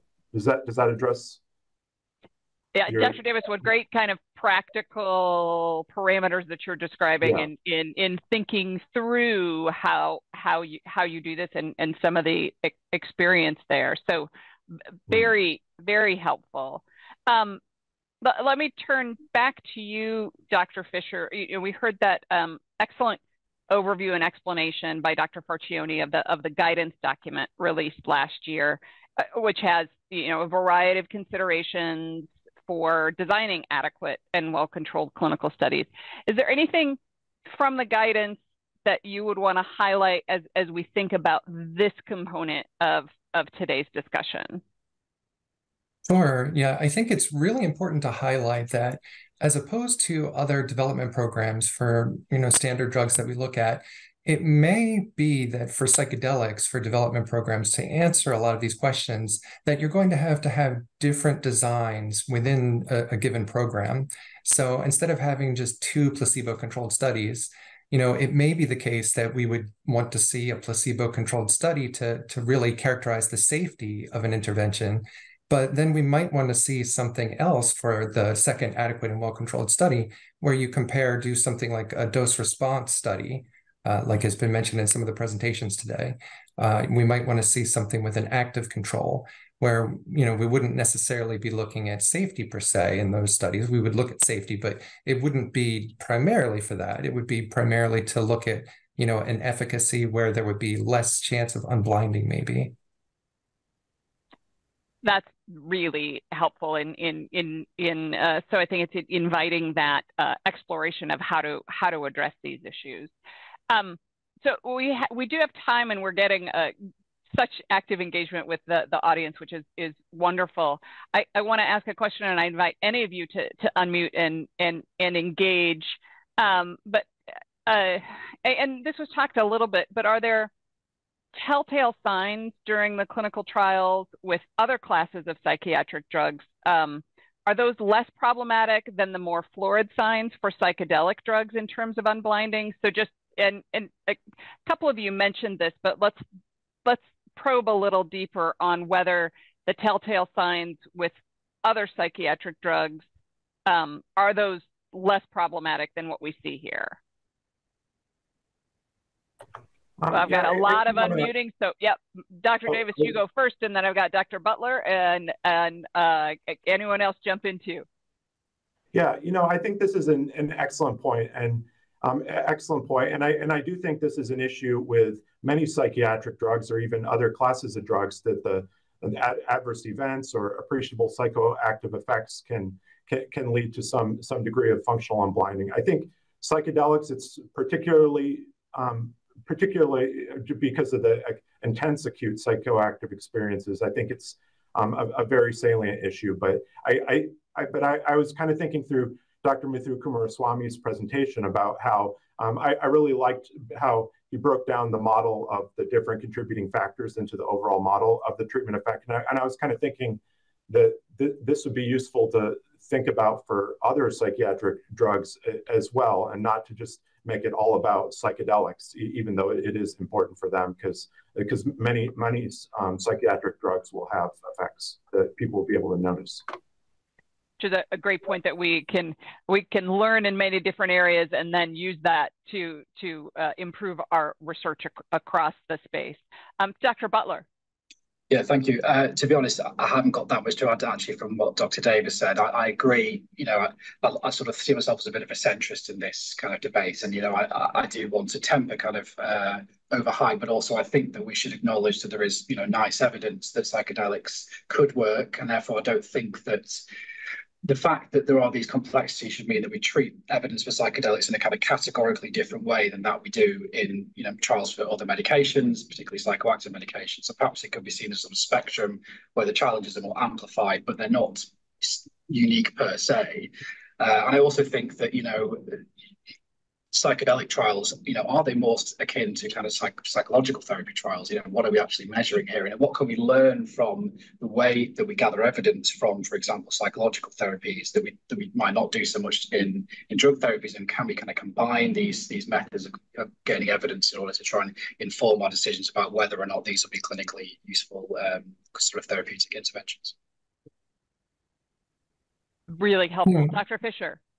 Yeah, one thing to add that I don't have data about this, but just thinking through things, we definitely have functional unblinding with other drugs that we test. And it may be the case that if you're receiving a drug and you have an adverse event, you can tell that you're getting active drug. But what's not really clear to me is the amount of placebo unblinding that might be in some of these other studies.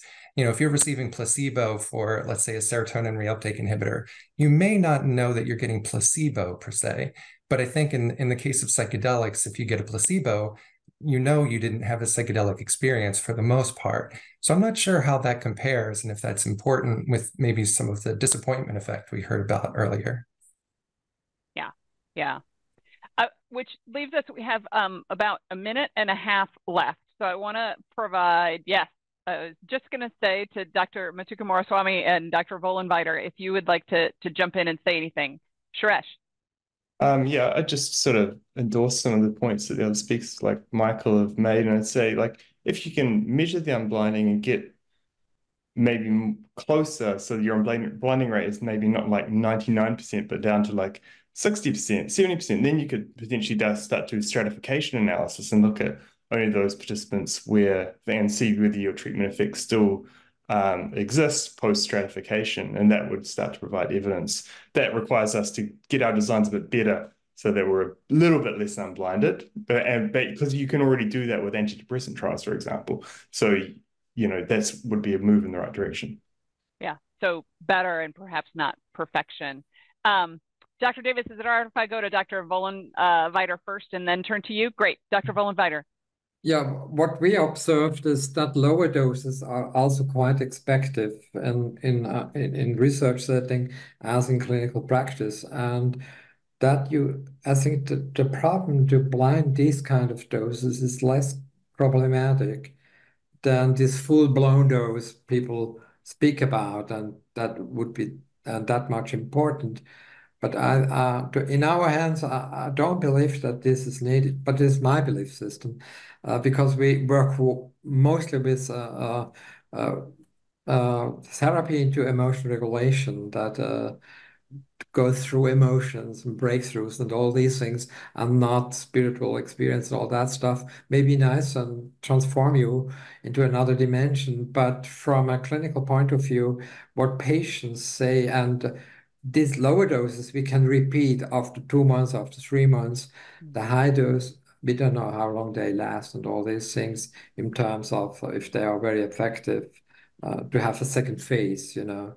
But I think at the moment we are well when we just do one phase studies and then switch to 2 phase studies where, for instance, we take people that do not react to placebo and randomize them again to placebo and drugs. And with the drug people, we do the same. So it's a more enriched kind of design that has several phases.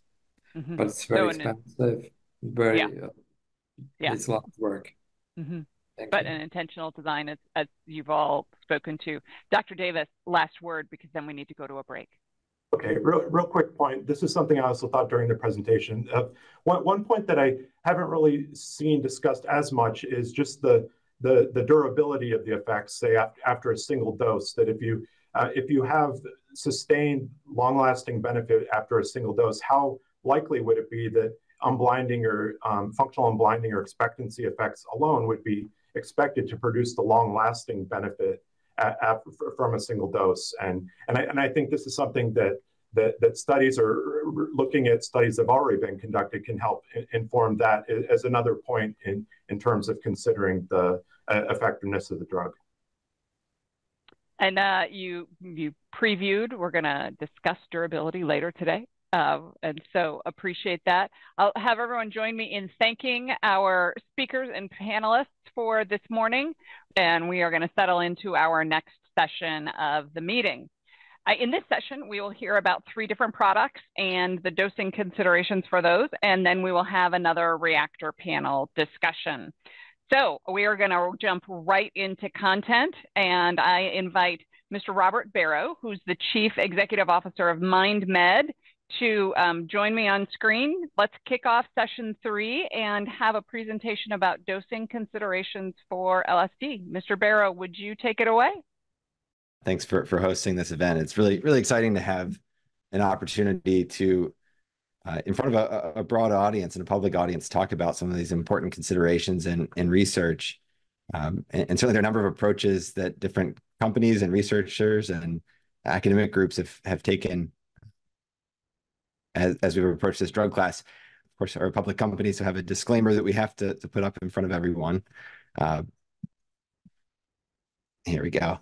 So we as an organization are developing a pipeline of products from this drug class, from the psychedelic drug class, but really 2 distinct approaches. And the one that's probably most relevant for dosing discussion is our lead product, which is MM120, or it's a LSD detartrate, which we're developing in generalized anxiety disorder and just reported phase 2B results in December of last year.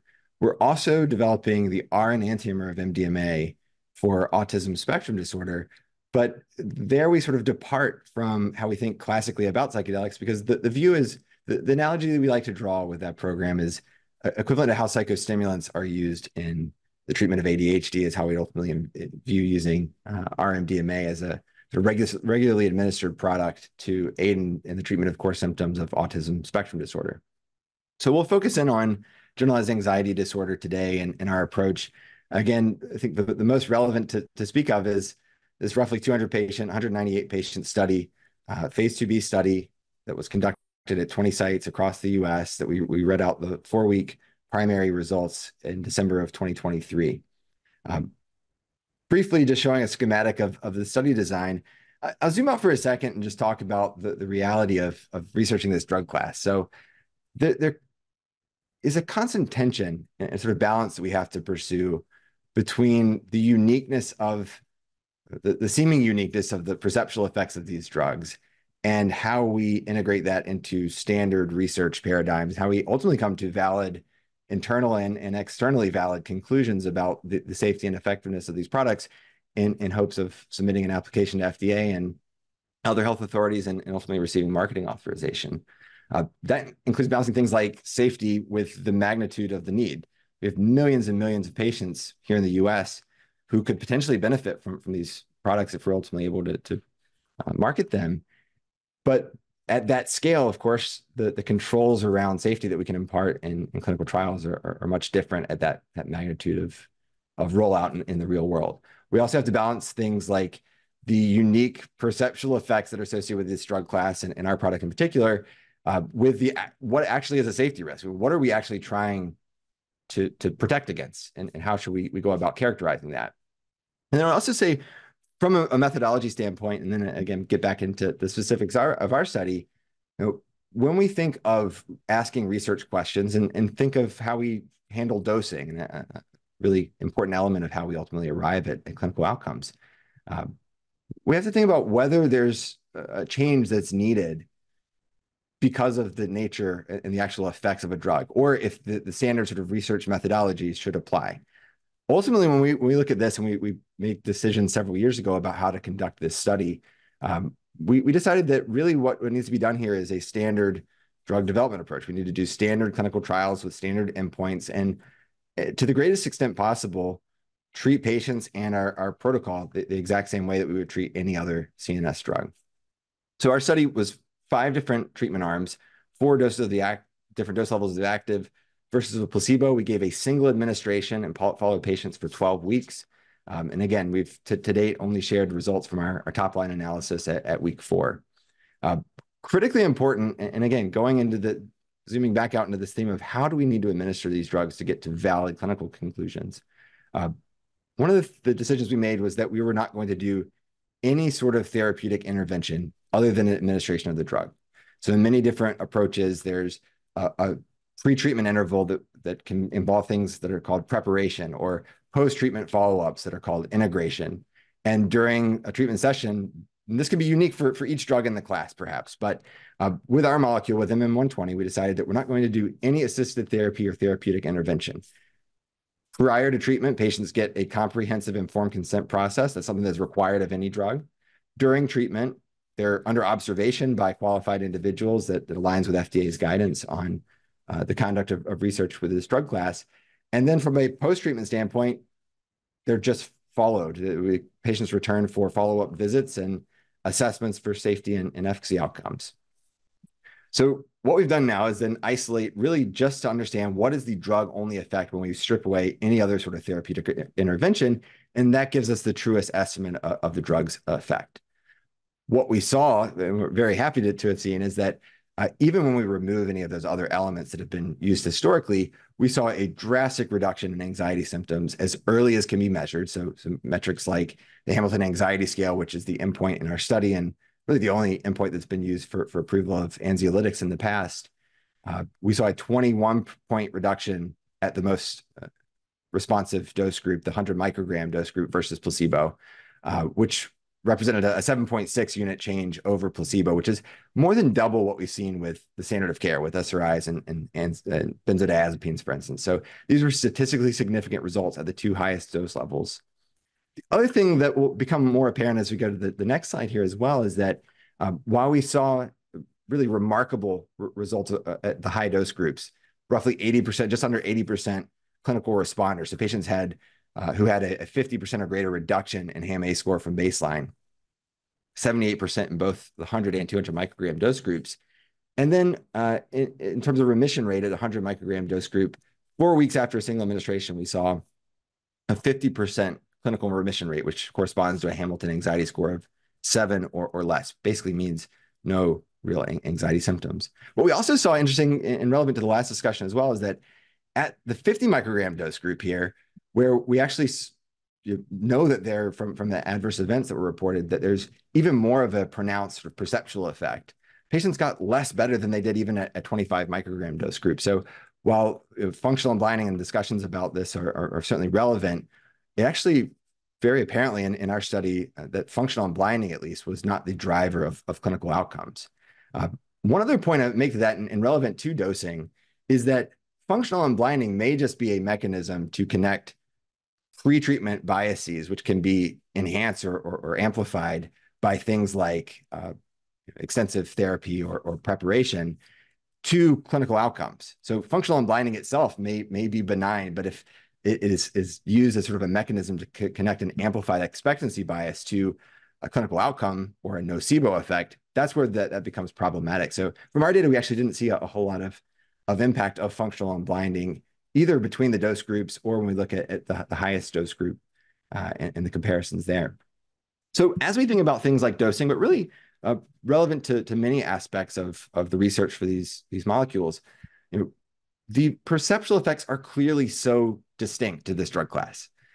The sort of florid psychedelic effects, the chain alterations to the senses and mental state are quite qualitatively unique. But the question is, how really unique should our research be, and how unique are they at all? Many other drugs, CNS active drugs in particular, when we think of things like psychostimulants or the dissociative anesthetics like ketamine and Spravato now that are being used in the treatment of major depressive disorder and treatment-resistant depression, these drugs have quite similar effects. Functional unblinding is a concern. We always have challenges with nocebo effects and placebo effects and expectancy bias in clinical research, but particularly pronounced in CNS research. And then really what we have to ask is, do any of these qualitative differences demand a different trial design or different treatment of patients and dosing? We ultimately arrived at the view that they don't. And really, if we're going to make these changes, the question is why? What specifically are we doing that is going to enhance the validity or the truth that we're arriving at as an outcome from these clinical trials? A little bit more specific to the dosing, and of course, we've worked very closely with FDA and align around and follow the guidance and the requirements for conduct of these studies. But some of the big questions that do need to be asked, particularly as we think about pivotal studies and the impact on the real world, is, participant monitoring and the ratio between monitors to participants in these studies. Are more monitors safer? Is it safer to have 2 individuals monitoring a patient than having 1? And why 2? Why not 3 or 4? And these are really impactful questions, both in the complexity of research, but also are going to have big real world impact. Monitor qualifications. What specific risks are we mitigating by having certain degrees or certain requirements? And this is not to say that we don't agree with requirements. We certainly do agree that requirements need to be in place to protect patient safety.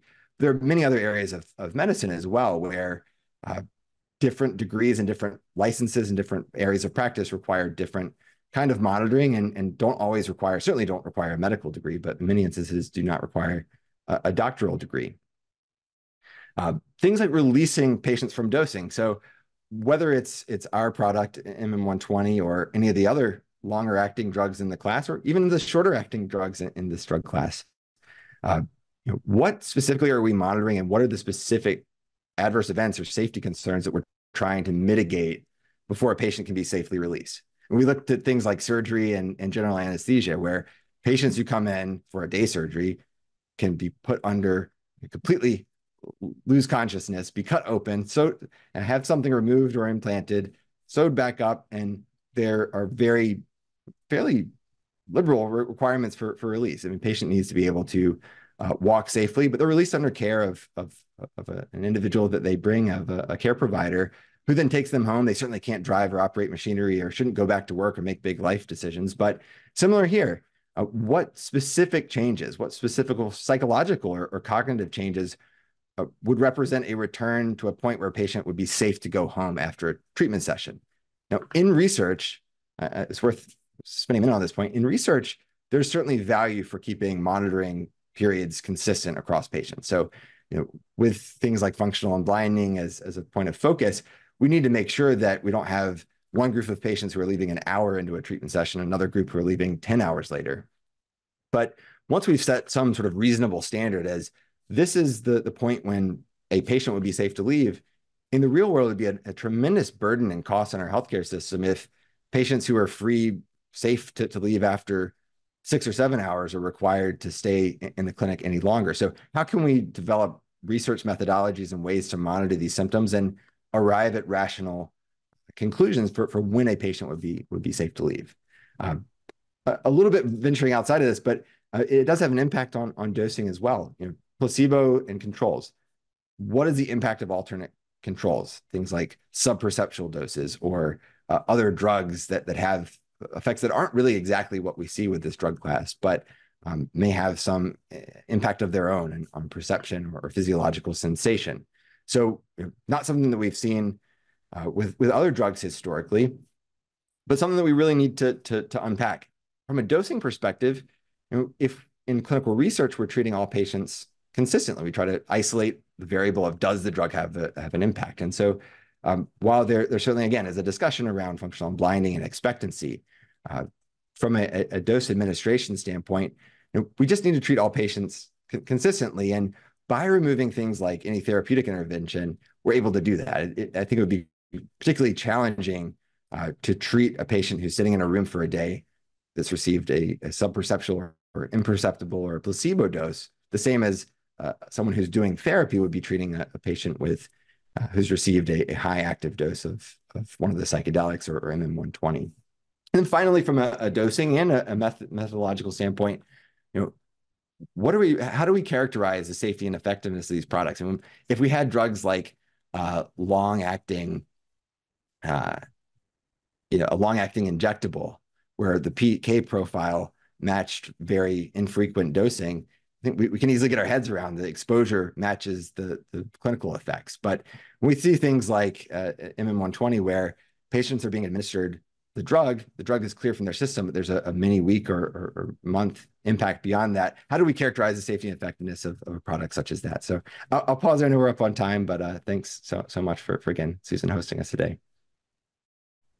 Thank you, and we will be inviting you back for the panel discussion at the end of this session, but let's turn to the discussion of our second substance, and for that, I want to turn to Dr. Guy Goodwin, who serves as the Chief Medical Officer at Compass Pathways, to talk about dosing for psilocybin. Dr. Goodwin, what should we learn and understand about the dosing perspectives here? Let's go. So we're going to talk about COMP360 psilocybin. Just initially, disclosures, obviously, I started life in this field as an external consultant to Compass Pathways. I now actually fully employed by them. So that's my disclosure. And then in addition, making forward-looking statements, you need to understand the company a little better. You should go to SEC filings. Okay, I thought a little bit of history was really indicated. If we go back to the first medical era, to the 1950s, if you like, there were really two ways in which LSD in particular was used. The first was as a low-dose psycholytic, so-called, which was very expressly said to assist psychotherapy. And subsequent to the introduction availability in North America, Osman basically took that idea as an English guy and increased the dose and tried higher doses, particularly in patients with alcoholism. And the result of that was really two different approaches, a high dose and a low dose. So when we're talking about dose, low dose is really about this model of assisting psychotherapy, and this was very explicit in the indications and dosage instructions, extremely short compared to what we get now, that were published with the Delicid drug by Sandoz back in those days. So we're going to be talking about higher doses. The higher dose model was the one that was adopted when the reintroduction of psilocybin into clinical investigation took place, initially by Roland Griffiths and colleagues at Hopkins. And they did the first really systematic modern psychopharmacology with psilocybin, extremely informative for all of us. And basically their conclusion was that 20 and 30 milligram oral doses of synthetic psilocybin produced similar dose-related positive and wanted effects, but 30 milligrams tended to produce more distressing or unwanted effects.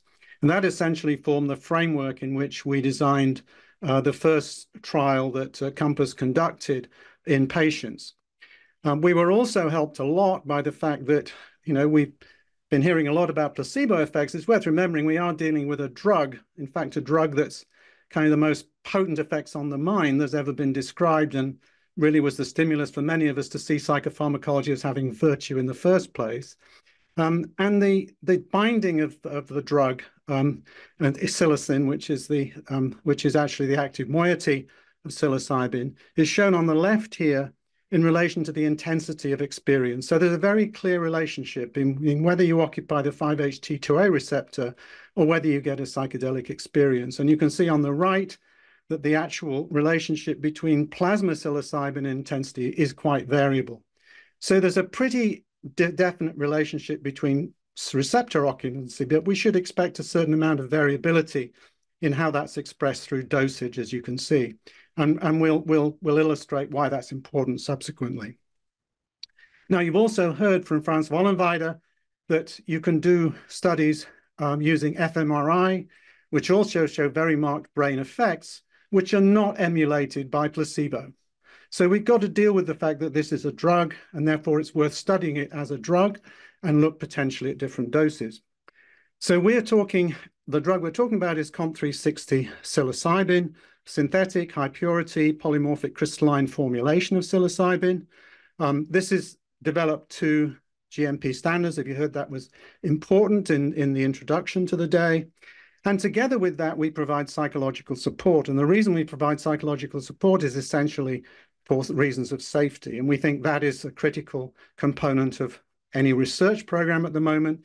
And it will probably be an important component of how this drug gets translated into clinical use. The comprehensive package that we're putting together includes the non-clinical development program, clinical pharmacology, and of course the efficacy and safety studies, specifically in treatment-resistant depression. And we'll talk a little more about the first of the studies that has read out and given us confidence that we has the potential to have an effective treatment. So treatment-resistant depression, the expectations for this group is that they are difficult to treat. By definition, they've failed 2 other treatments, and so they haven't shown a placebo response to those treatments either. So we shouldn't expect big placebo responses, but maybe we shouldn't expect big treatment effects either, because this is a difficult group. The primary endpoint in this study was determined using a blinded rater measuring the MADRS. The patient population were withdrawn from any medication that they were currently taking, and that could take several weeks before they were subsequently randomized. It's quite an important point that these patients, for the most part, were naive to psychedelics, which had not been true of many of the other studies. And when we designed this study back in 2017, we're trying to anticipate many of the criticisms that you heard in the first part of the day. And among those was the issue of placebo. And our reasoning was that it made a lot more sense with a drug that was not merely unblinding, but in a sense, blindingly obvious that one had had it, that the key thing would be to look at a dose-response relationship. And that meant that there would be uncertainty in the minds of patients about what dose they would have, but they would not be thinking, have I had placebo or active drug? That is not the prior that they would be working with. They would be working with something rather more uncertain. We also were genuinely uncertain about whether or not to anticipate an efficacy signal from 10 milligrams. We knew we wanted to use 25 as the top dose, just for the reasons I gave earlier, but we were very interested in whether 10 would work as well. So patients were randomized to receive one of those 3 doses. As you can see, they were then followed out for 12 weeks, and the MADRS, as I underlined, was conducted by blinded remote raters. We also collected, obviously, supportive direct data from the patients themselves. Well, what were the results? Well, the results illustrated on this slide. It showed a clear dose-related effect. So you can see that in blue, the 25 milligram effect, in green, the 10 milligram effect, and in the black or gray, the 1 milligram effect. Several things to note about this. First of all, an extremely early response, so a very fast-acting effect. This has implications we'll come back to in relation to questionnaires about unblinding.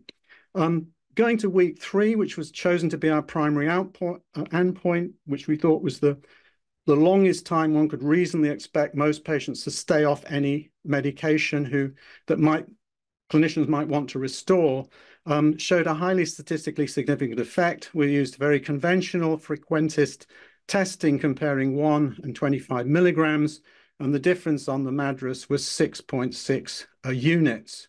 That, of course, compares favorably with most of the antidepressant literature that people are also interested in. Perhaps more importantly, and unfortunately we haven't got confidence intervals on this slide, but if you go to the original publication, you can see this. There was a difference not just between the 25 and 1 milligram, but also between the 25 and the 10. And the 10 really failed to separate from the 1 milligram. So the intermediate dose turned out to be an ineffective dose, certainly given as a single administration. The effect showed durability out to 12 weeks, and this durability is a little undermined in this illustration because of the estimand we used, which actually worsened the score for patients as they went back onto antidepressants. And so that pushes this apparent curve upwards. If you want to see the true curve, then I refer you to the supplementary data to this paper. So we've talked about a change in the MADRS. That isn't always intuitively obvious to what that means. What about remission, which is perhaps and sustained response, which is the sort of key clinical metric that we're looking for? And you can see that the chances of that are about twice with 25 milligrams than at either 10 or 1 milligram out at 12 weeks. And somewhere depending slightly how strict you are in defining the criteria, somewhere between 20 and 25% of patients show this sustained response out to 12 weeks. And we followed a smaller group out for very much longer, and the median time to a subsequent intervention was up to 6 months. So we've got a fairly sustained response. We don't yet have the necessary data to be confident about how long it lasts, but that is the first indication we got from a study that we published in abstract form. Adverse events, obviously it's a heavy day, and the treatment of emergent adverse events that were spontaneously reported were mainly on the first day. And obviously they related over 70% of them resolved on that day as well. The most frequent of these treatment adverse effects were, perhaps as you might expect, headache, nausea, fatigue, insomnia, anxiety. There were no concerns about vital signs, ECG, lab data, and we noticed, of course, that there were treatment-emergent adverse events reported of hallucinations, but we think probably that the most effective way of capturing that will be by looking at the ASC scores that we also collected on the day. The spontaneous reports, I don't think, are really going to do justice to the actual experience that people have. And of course, we can argue about whether these are what we want to see or whether they're unwanted, but they're certainly part of the experience that patients need to be informed about. Finally, there are issues around suicidal ideation, suicidal behavior. I'm not going to dwell on this, but it's an important point that we observed slight excesses of these reports of events in the active treatment arms of 25 and 10 compared to 1. Now, it's important to understand that there were no attempted suicide attempts and no suicides. What we're talking about here are upticks particularly on the Columbia suicide rating scale. That has, sensitivity, which is important, and it's alerting us to the fact that we have to, in future, be very cautious about how we look at this phenomenon going forward and with larger trials. But at the moment, this doesn't represent a serious suicide signal, but it's something that I think all of us are going to have to be aware of and underlines the need to concentrate at this stage in the development of these drugs on safety, perhaps above all. Now, the key lessons we took from this phase 2 study were that we had a minimal effective single dose, the clear evidence for efficacy of the 25 milligram, and this numerical separation from 10 milligram, which we felt gave credibility in terms of the relationship to these arguments about unblinding. There was durability of the response to 12 weeks, and we got feedback from the sites that they felt that more than one administration of the drug might be interesting, and especially it might be interesting for the 10 milligram dose, and that has shaped our ideas as we've gone forward. Now, let's return a little bit to this issue of unblinding. I said already that the relationship between plasma dose and experience is very variable, and therefore that implies that the relationship between oral doses and experience is very variable, and this is what we see. This is unpublished data that shows from left to right different levels of experience measured on the visual reconstruction structuralization score of the 5D ASC. I mean, this is useful because it really doesn't have a mood component. It's largely about the conceptual distortions and experiences that people have. And what I hope you can see is that you move to more intense experience, you have more and more people who have received the 25 milligram dose. If you look at the people who receive the 1 milligram dose, the majority score, of course, in the low group. But I think we heard earlier that 70% uncertainty would be good. You can see that even for this 1 milligram dose, even at an experience that's below this 12.5 cutoff, 70% of patients could be confident. If you had that experience, you could only be 70% sure that you'd had the lowest dose. 30% of people had actually received 10 or 25 milligrams. And as you can move into these intermediate levels, you can see that the uncertainty becomes very much greater if the only data you had to go on was that experience. So the key lessons for the end of phase, the second part of this, is the 3-dose design appears largely to ensure, if not blinding, then certainly a measure of uncertainty, and that was the feedback we got from the sites. We appreciate that a placebo study is required for a true safety baseline, and we need also to further standardize psychological support to ensure we're clearly measuring the drug effects and not the impact of differential behavior by therapists. And we think there are increasingly interesting emergent ways in which we can use AI to do that, and that's something we're actively working on at the moment. Thank you very much. Dr. Goodwin, thank you so much. That takes us through substance 2 of the 3 that we want to talk about, and then we will turn to our reactor panel for discussion. So let's turn to our third presenter of this session, who is Dr. Bera Yazar-Klaczynski, who serves as Chief Scientific Officer of Lykos Therapeutics, and she will speak about dosing for MDMA. Dr. Yazar-Klaczynski, I'm going to turn things over to you. Thank you so much, Susan. Thank you for inviting me and giving me the opportunity to present to you all today. What I'm going to cover today is some of the context that informed the development program of MDMA-assisted therapy for treatment of PTSD, as well as what we learned from non-clinical and early phase clinical trials, and subsequently from phase 3 clinical trials. So the context of the drug development efforts for MDMA is really important to understand, because initially MDMA was utilized by therapists, most notably by Leo Zeff, as an adjunct to therapy in the 1980s. And this was prior to opening the IND for MDMA with the Food and Drug Administration. So these reports were published by George Greer and Rekwitz Holbert, Anand Sasha Shulgin, and Myron Stolaroff. With most new chemical entities, a sizable safety database is needed to ensure that rare reactions and unusual adverse effects can be identified. And generally speaking, post-marketing safety surveillance is relied upon to gather additional safety information on a wider range of patients.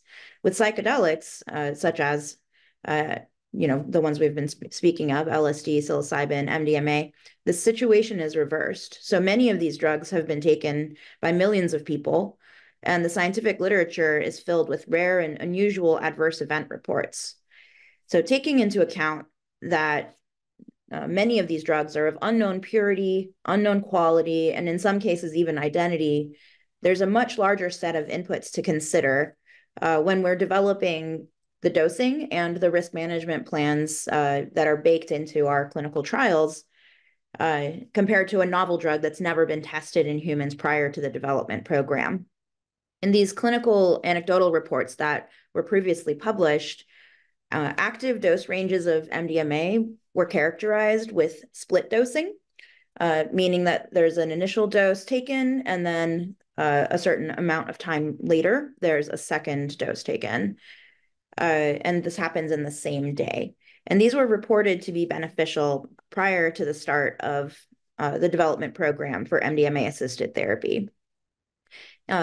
Furthermore, single and repeat dose MDMA safety and pharmacology studies were conducted extensively. Some of these were funded by the NIH. Many of them were conducted outside of the United States, and these started around the 1990s. So the development program for MDMA-assisted therapy was informed by over 1,500 participants worth of exposure data from independently conducted research studies. And I just want to make a note that you may not have heard about Lykos Therapeutics before, but we recently rebranded and were formerly known as the MAPS Public Benefit Corporation, and we were founded by MAPS, a nonprofit entity that continues along. So I want to start out with some key terms. MDMA is an entactogen. This is a subset of psychedelics, and it was recognized in the recent FDA guidance for how to advance clinical trial design for psychedelic drugs in that category. In addition, as I mentioned, the clinical and anecdotal reports had really formed a basis for MDMA to be used as an in combination with a psychological intervention. And this is currently referred to in the literature as MDMA-assisted therapy. So in addition to that, the entactogens are really differentiated from classic psychedelics because of their notable effects for increasing self-awareness, leading to introspection and personal reflection. And hallucinations are very rarely reported with entactogens. MDMA-assisted therapy includes administration of MDMA during standardized sessions with a qualified healthcare professional or QHP. And we've described the therapy component of these sessions as a psychological intervention to reflect the intensive nature of these sessions, which go beyond a standard talk therapy session. And they involve the intentional use of the acute effects of the medication. So the intention is that these QHPs will provide the psychological intervention, and they would be carefully selected to convey the qualifications necessary for this role. The mindset of the participant, the social environment, and the underlying experience of the participant all contribute to the outcome of the treatment. So QHPs really need to have sufficient expertise to anticipate and support patients during the medication session. So this intervention is intended to enhance the treatment benefit while developing trust between the provider and the patient. And we've intentionally not characterized the risk of use of MDMA without adequate psychological support due to the seriousness of the underlying disease. In our case, this is post-traumatic stress disorder. So we've proposed an acute dosing regimen that reflects what we studied in phase 3 pivotal trials. There are 3 concepts that are important to understand. First is that taking a set of 3 MDMA capsules, the established name for that is midomethamphetamine, with a psychological intervention equals a single medication session. Second, the medication sessions combined with the follow-up integration psychotherapy sessions, which are intended to allow for processing of the emotions and memories that arise during the medication sessions, equals a treatment cycle. The intention is that the integration sessions would occur during the time in between the medication sessions, which are separated by at least 21 days. And a complete treatment course consists of 3 treatment cycles. So how did we get to this dosing regimen? So MAPS initially conducted IND-enabling single and repeat dose toxicology studies in the rat and the dog in the 1980s. We discussed the findings from these studies with FDA and identified the need to repeat certain aspects of these studies. So we conducted additional non-clinical studies, which are listed here. And the highlight of this non-clinical program are the GLP repeat dose toxicity studies. And we conducted special neurohistopathology assessments. We evaluated the central and autonomic nervous systems, as well as cardiovascular and respiratory effects.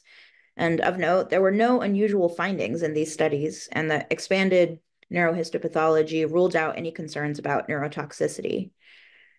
In addition, the program of study was able to establish a NOEL dose, which is a no observed adverse event level with a safety margin in repeat dose toxicology studies for developmental and reproductive toxicology. The genotoxicity battery was negative, and we found no potential for QTC interval prolongation in the HERG study. Now, it's really important to conduct these studies because they fully elucidate the safety of the product in a non-clinical or animal or petri dish type of study. And importantly, we did all of the legwork to really understand if there were any risks that had been missed. So then we wanted to design an empiric dosing regimen, which means that we need to understand what's the relationship between drug dose and various intrinsic factors, such as weight, when determining what dose to study for MDMA. So this was a phase 1 clinical trial conducted by Dr. Charlie Grob in the early 90s. And the highest dose achieved in this ascending dose study was 2.5 milligrams per kilogram. We observed that there was a wide variability in subjective effects and pharmacodynamic effects, more so than would be expected with a milligram per kilogram dosing approach. And this justified in our development program in phase 2 and phase 3 clinical trials that we should consider a fixed dosing paradigm that doesn't vary based on weight. It was also important to be able to adjust the dosing if needed to assure maximum efficacy. And we also observed acceptable safety results for future research at the time. So we conducted a series of phase 2 PTSD studies, and these were MDMA-assisted therapy, where the doses were covered a range from 25 all the way to 125 for the first part of the split dose. And the second part of the split dose was from 12.5 to 62.5. So the key takeaway from this was that we identified the estimated therapeutic bounds after 2 medication sessions with the split dosing regimen I just described in 6 different studies. And we identified, rather than a linear dose response curve, kind of a threshold effect. So you can see that the columns or the boxes between 0 and 40 on the first part of the split dose are in one category, and the 75 to 125 with the first part of the split dose is in a separate category. So our active dose range was really determined based on standard endpoints for PTSD. And this is what we used to inform our phase 3 clinical trial design. And notably, the second part of the split dose was taken in about 90% of the sessions. The metabolism of MDMA in humans has been well characterized. And most notably, we see evidence of nonlinear PK, which is better observed at the higher end of the dose range. We also see that there's MDA, which is a psychoactive metabolite, but it is a minor one. And we conducted a series of PK modeling and simulation studies, which identified and supported what the empirically developed dosing regimen had initially put forth. So essentially, we reverse engineered what the clinicians were telling us was most beneficial, utilizing PK studies. And in addition, the National Institute of Drug Abuse provided us with primary PK data to be able to do these modeling efforts. So our phase 3 clinical trial design consisted of preparatory psychotherapy visits, And then each medication session was an orange box. So participants received MDMA or placebo on 3 days. And in addition to that, they received the integration psychotherapy sessions. And our endpoint was at 18 weeks post-randomization. With this approach, 2 phase 3 trials met their endpoints after 3 medication sessions. And you can see that the lines are starting to separate after the first session slightly, but more so after the second and more so after the third session. And here I'm just showing the PTSD data because it's our evidence of some potential benefit for these patients. And we can see that overall, the participants went from either a severe PTSD level, which is above 35 in the first study, or a moderate to severe level, which is above 28 on average in the second study, and ended up in either mild or asymptomatic range in most cases. And cumulatively, these are the adequate and well-controlled clinical trials that would be necessary to really characterize exposure and the clinical response. So it's also important to look at the effect of the dosing on safety. And so what we saw is that in general, there were no surprising adverse events found in these studies. And typically speaking, the adverse events resolved within 2 days. In a small handful of cases, of the adverse events extended and were resolved during the week following dosing. In addition to that, there were very few severe adverse events, meaning that they didn't, generally speaking, have a severe impact on daily function. So in summary, we conducted a complete non-clinical program, just like any other drug development program. However, those were not necessarily informative for extrapolation of clinical doses, so we really had to learn from the empiric recommendations from clinicians in order to design this development program. We estimated the therapeutic bounds based on phase 1 and phase 2 pilot studies, and due to multiple metabolic pathways that process MDMA and evidence of nonlinearity, we couldn't exactly really get to a clear exposure-response relationship that was linear. So we really identified that there was a threshold effect in the dose response. And the phase 3 dosing regimen incorporated a split dose approach with dose escalation in the 3 medication sessions. And generally speaking, we saw temporary increases in blood pressure and pulse that resolved by the end of the medication session without treatment and no serious outcomes. So it was really helpful to have the empiric experience with this product prior to conducting the development program. We felt it really improved the efficiency of how to conduct the research. We didn't have to expose more participants than necessary in order to understand the efficacy and the safety of the product. So we're really grateful for our study participants and their support networks. And it really takes a village to do this kind of research, especially over multiple decades. And we're really thankful to the National Institute of Drug Abuse for providing primary PK data. Thank you. Dr. Yazar-Klaczynski, that was really helpful, particularly your slide where you were talking about the basically what you've learned on the dosing considerations. So thank you for that presentation. I want to move us now to the panel discussion. So I'll invite our initial presenters back to the stage. If Drs. Barrow and Goodwin could come back to the stage, and then we have 3 new faces who I want to briefly introduce as we move into the discussion. First new face, Dr. Peter Hendricks, professor at the Department of Health Behavior from University of Alabama at Birmingham, where his current research is on the use of psilocybin in individuals addicted to cocaine, as well as the role of psilocybin in the treatment of chronic pain.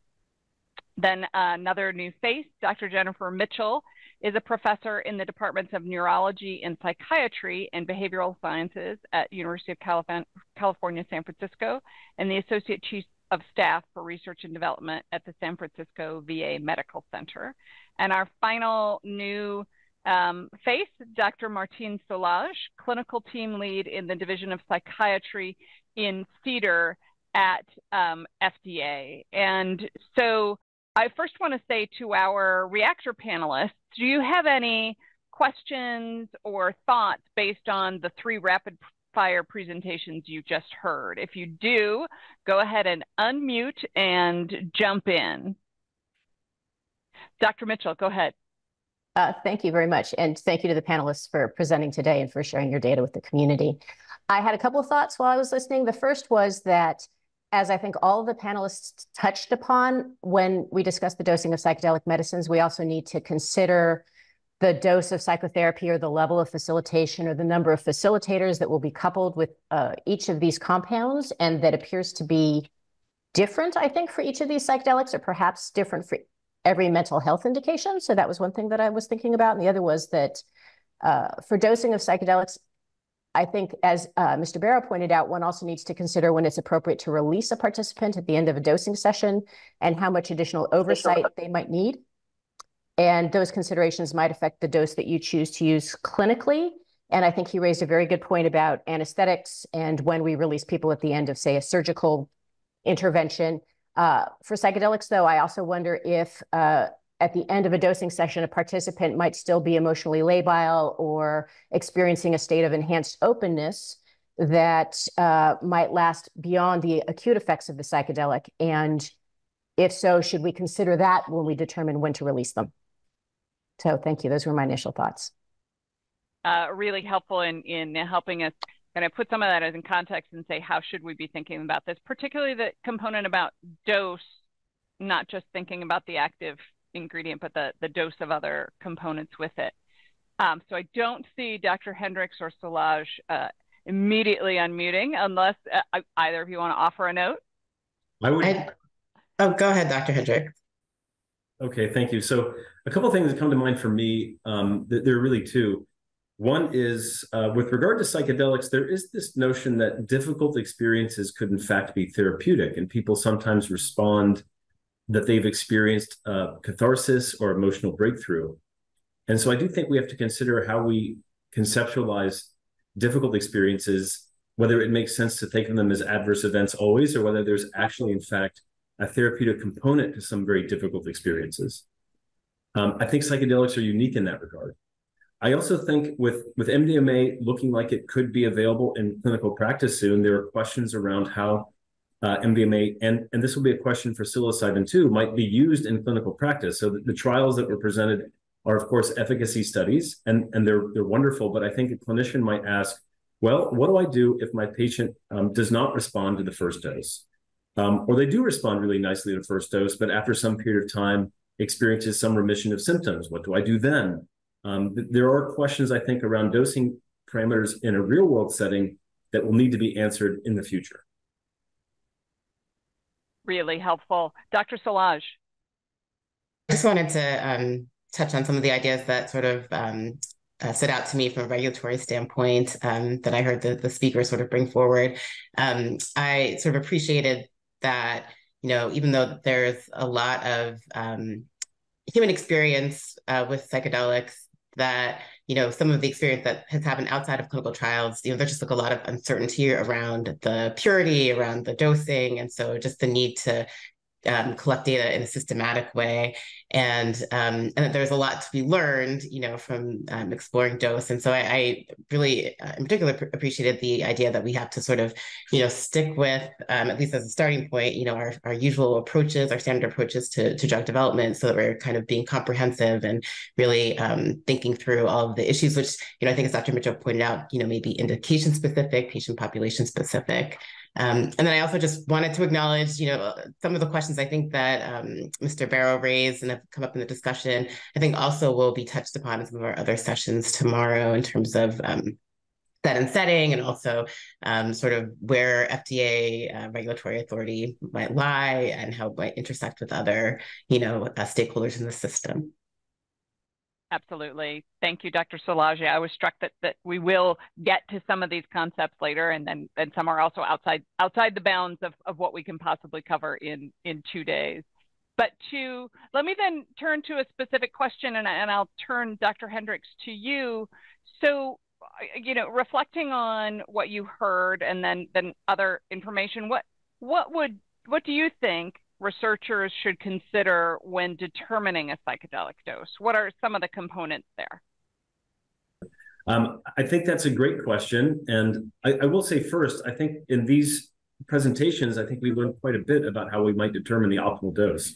I mean, obviously there's going to be, especially for newer, novel or next generation psychedelics, a fair amount of preclinical work that will need to be done to establish important data around pharmacodynamics and pharmacokinetics and toxicology and so on. But when we get to the point where we're administering these drugs in humans, obviously one of our main questions is therapeutic response. Of course, we have to consider what a meaningful therapeutic response might be and when we assess that outcome. So that's something that I think is quite important. Again, I would turn to also the sort of challenging experiences that people can have on psychedelics, and that we consider these aren't always adverse events, and sometimes, in fact, they might be beneficial. And in fact, we might see that in some cases, participants appear to be doing worse before they get better. And this is not an uncommon outcome, as Bear probably knows, with PTSD. And we know this in, for instance, exposure paradigms, that sometimes people report feeling worse before they in fact improve. So I do think we have to carefully consider the time course of the therapeutic response, and note that certain outcomes that we might think of as adverse events could in fact represent a therapeutic process that would play out over time. So I think we also have to consider when specifically our primary outcomes will be assessed, because psychedelics are unique in that we might find a longer term process at play, and such that early in the process, they may not appear to be therapeutic, but later they might. I think, beyond that, I think our presenters gave us some really good ideas. I mean, it seems like we want to go with what is likely the smallest dose that's going to provide the response we'd like to see, because as we increase the dose, some of the adverse events become more common.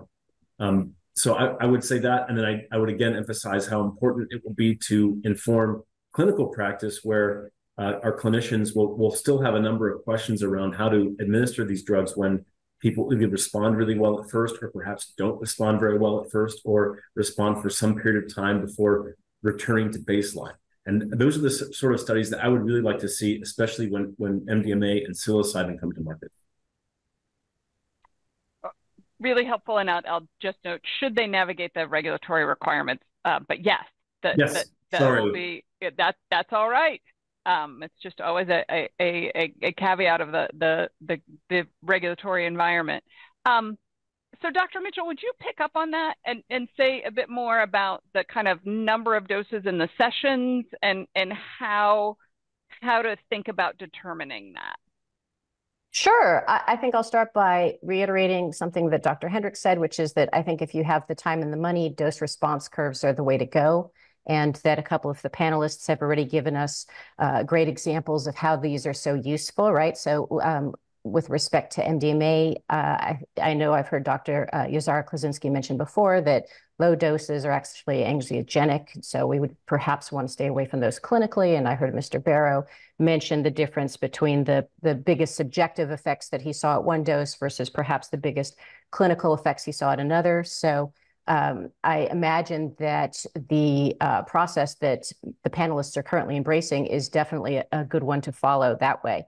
And then I think it also depends a little on whether we're trying to dose over other medications. So like SSRIs, for example, which they're very prevalent within these clinical populations, I believe, and they rely on serotonergic activity. And so you could imagine that it's very hard to taper them out. And so the dosing for these drugs are going to, in some way, be dependent on the other drugs that the population are currently taking. And then I think I'd also mention that there are going to always be individual differences, I believe, with these drugs. And that was also touched upon with the psilocybin. And so it seems that we have still responders and non-responders for each of these medicines. There are still people that aren't being reached. And so the question is it just a question of dose? Or is it something else? And so I think that the take-home point is that even if we figure out a good average dose for each of these compounds and indications, it's likely not going to be a one-size-fits-all approach, and we're going to need additional data to ascertain why some groups are different than others. Mm-hmm. Mm-hmm. So we'll continue to explore the effects and some of those components may relate to dose or just be a non-responder component. Excellent. Dr. Szilagyi, so what research do you see as needed to better understand that dose-response relationship in the psychedelic studies? Well, thank you. I think I really would just echo a lot of what has been said already about one, from a regulatory standpoint, we are interested in understanding the dose response with regards to efficacy, and then, how that might or might not intersect with the psychedelic effects, but then also looking at the dose response for safety. And then, as we're saying, we're still in the phase of sort of gathering data, but if any of these products were ever to get to a point where we're thinking about labeling and describing, for practitioners what doses might be useful, if there is a dose that's been shown to be effective but potentially has some safety risk that might be associated with it, and we don't have information to guide whether a lower dose could still be effective, but potentially mitigate the risk, then that can be a regulatory challenge for us. Then similarly, if the dose that's explored or that's evaluated in the study, doesn't seem to have an effect, but we don't have information for us to understand whether perhaps a higher dose could be used, including in different populations that might have differential responses. It's very be a regulatory challenge for us. So we certainly want as much information as we can to be able to help us with those decisions should those situations arise. Yeah, to help just illustrate who is involved, the patient, the dynamics of the patients and the dynamics of the intervention. Yeah. Okay, I've got a couple of questions that I don't have tied to any of you, and so that means it's open season. And if you want to raise your hand and jump into them, I welcome that. So the first one, it relates to whether, are there doses that are simply not scientifically justifiable that we should take off the table? Is that something that exists here? So I've got Rob and then Dr. Mitchell. Yep. I'm happy to wait. You go. Okay. Well, I mean, certainly it's compound dependent. If there were safety, when we look at tie it in with a point that was made before as well, which is that when we talk about safety, I think it's very easy with this drug class to be somewhat categorical, but not specific about what safety are we actually referring to. We think about things like emotional lability, right? I mean, if psychotherapy does that, right? People leave an effective psychotherapy session and walk around and they're emotionally labile, and that's sort of normal course of life in some respects. So is that a safety risk? Is that something that we can mitigate? Is it something we should try to mitigate it? I think it's an interesting question. Doses that would be physiologically unsafe, so certainly I think we could probably arrive at a conclusion if the clinical data supported it, shouldn't be administered at that level. Seemingly, I think across the class, particularly with the classic psychedelics and say on this call, the psilocybin and LSD, there seems to be a substantial margin between where we see physiological risks and the kind of doses we're talking about. So when we look at preclinical studies and even prior human real world accidental or intentional illicit exposure, or even prior research. I mean, with LSD, there are studies where reported in the literature where patients were given upwards of 800 micrograms, and the setting was that they were physically restrained to a bed. And no one's advocating that we should be doing this, but I think that the dose levels that are much higher than where we're seeing some real clinical activity in these early studies, there's a pretty wide lane there that we probably don't have a whole lot of concern about going slightly higher than the doses that have been tested and triggering some really troubling adverse event at this point. Mm-hmm, mm-hmm.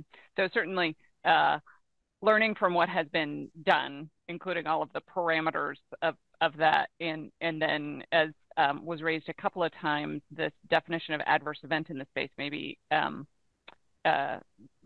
somewhat fluid. So I'll go to Dr. Mitchell and then Dr. Hendricks. Dr. Mitchell.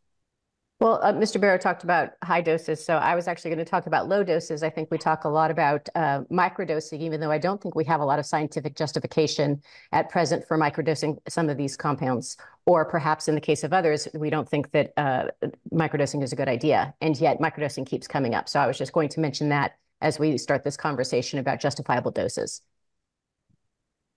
So do you want to add anything on microdosing? Because I was about to say, I don't know that we've heard microdosing yet, and I was surprised. So now go ahead. I mean, certainly there have been scientific studies that have attempted to demonstrate the efficacy of microdosing, and I don't personally know of any that has been sort of unequivocal at this point. It doesn't seem like there are great data for microdosing, and yet, again, a lot of people I hear are doing this, personally, they're engaging in a microdosing regimen, and yet there are no data to support that regimen. So I think that could be cause for concern. Yeah. Dr. Hendricks. I wasn't sure if I was going to mention this beforehand, but it's been touched upon, so I think it's worth mentioning that for a long time now, it's been thought that there is unique synergy between the drug that's provided and the psychotherapy that's provided, right? Such that they interact with one another. Now, we really don't have any data that might indicate precisely what that interaction might be, or if there is indeed an interaction, but it has long been assumed. And I think in the first wave of research, it was clear that those clinicians picked up on the fact that there is more to this than just a drug effect. So I think when we are asking ourselves questions around dosing parameters, and a very important question that needs to be addressed is what sort of psychotherapy is provided, how much, and by whom. And, I would be surprised if we found that the psychotherapeutic component did not matter. In fact, I feel pretty confident that it does, but we don't have any data to inform that question just yet. And I think that's a priority. Yes, and I think ties to the idea that we should be thinking about dosing in that concept writ large of not only the actual product, but the therapy that might go with it. I'm going to go to Dr. Uzar-Klaczynski first, only because she hasn't had another chance at the mic, and then I'll turn to you, Mr. Barrow. Yes, Dr. Uzar-Klaczynski. Thanks.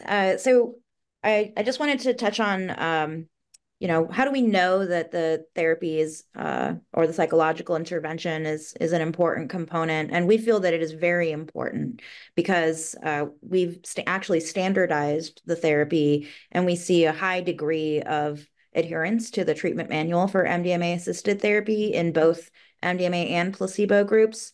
And if you just look at the change in the placebo with therapy group, you can see that we are still seeing evidence of pretty good response to the therapy, even although it is also conflated by factors such as participating in a clinical trial, which can make someone feel better, getting ready access to clinicians. However, in the case of PTSD, these are really chronically ill patients. They've had PTSD for 14 or 16 years on average, depending on the study. And the fact that we can see that with the therapy and placebo arm, I think is notable and commendable.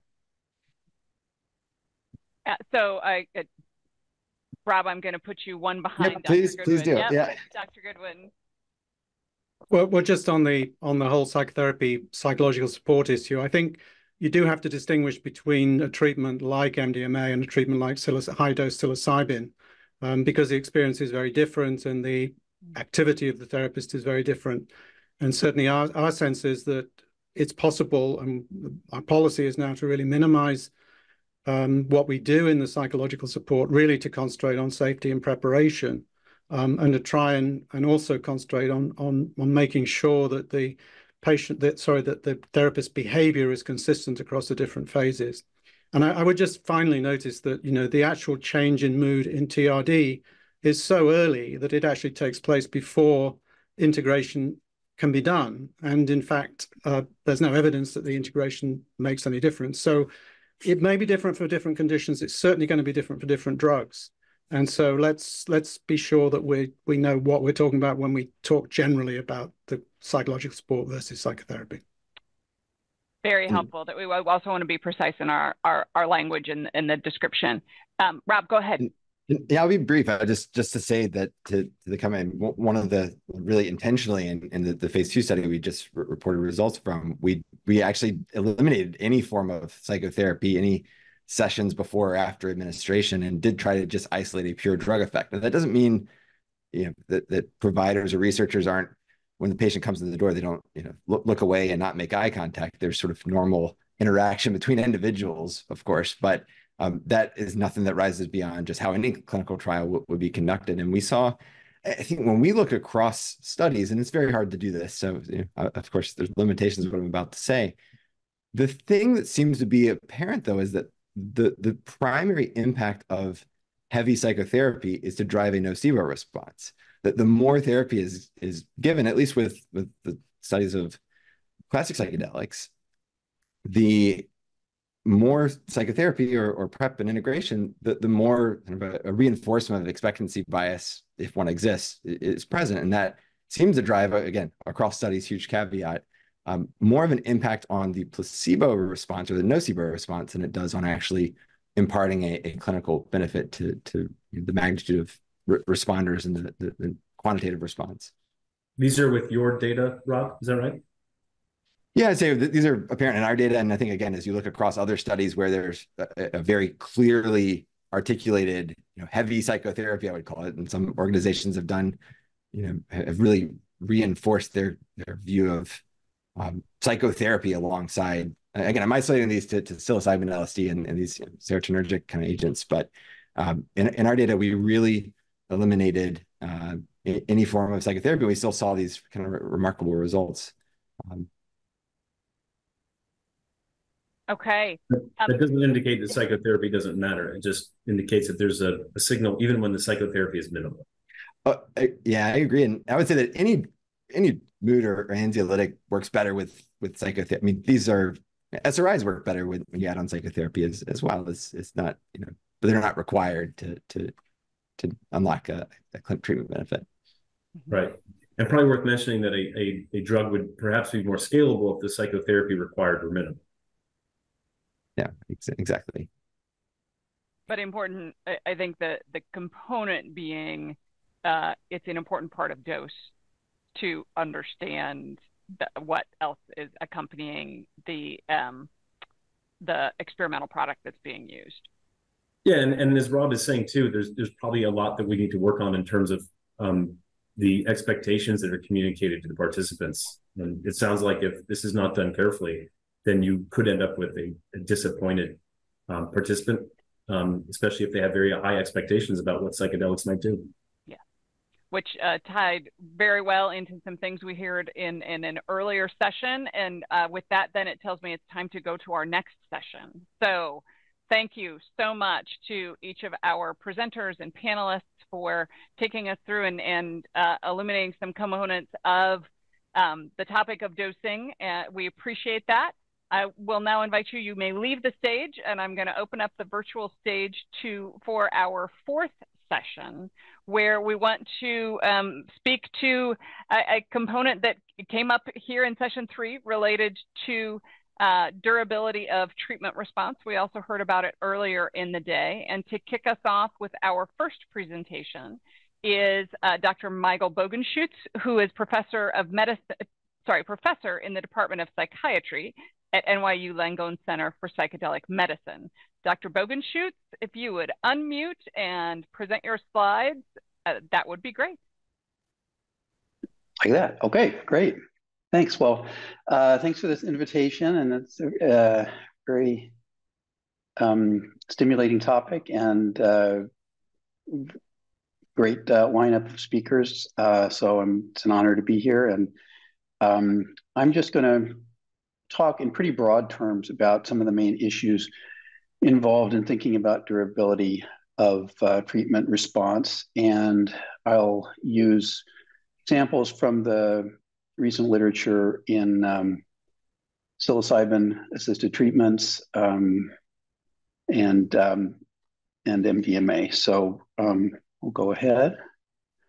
So so I just want to define some of the main questions, summarize what we think we know, or at least maybe seeing based on recent studies, and then discuss a little bit more about what we might do to answer some of these questions.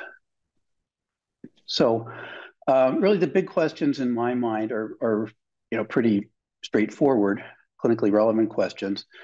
How can we maximize the durability of the effects within a treatment episode? And there's already been quite a bit of discussion about what an episode is, and what the dose and the number of sessions and how far apart they are and so forth. So that's one question. And then the other questions have to do with how we decide if and when to initiate a follow-up episode of treatment, either in the case of relapse or for relapse prevention or maintenance. So, and just thinking about it conceptually, there's really kind of a finite number of variables that the durability of effects could depend on, and some of them we have control over. So there's obviously the drug and the dosage of the drug and the number of schedule of doses, and those are things that have been discussed pretty extensively in the previous presentations.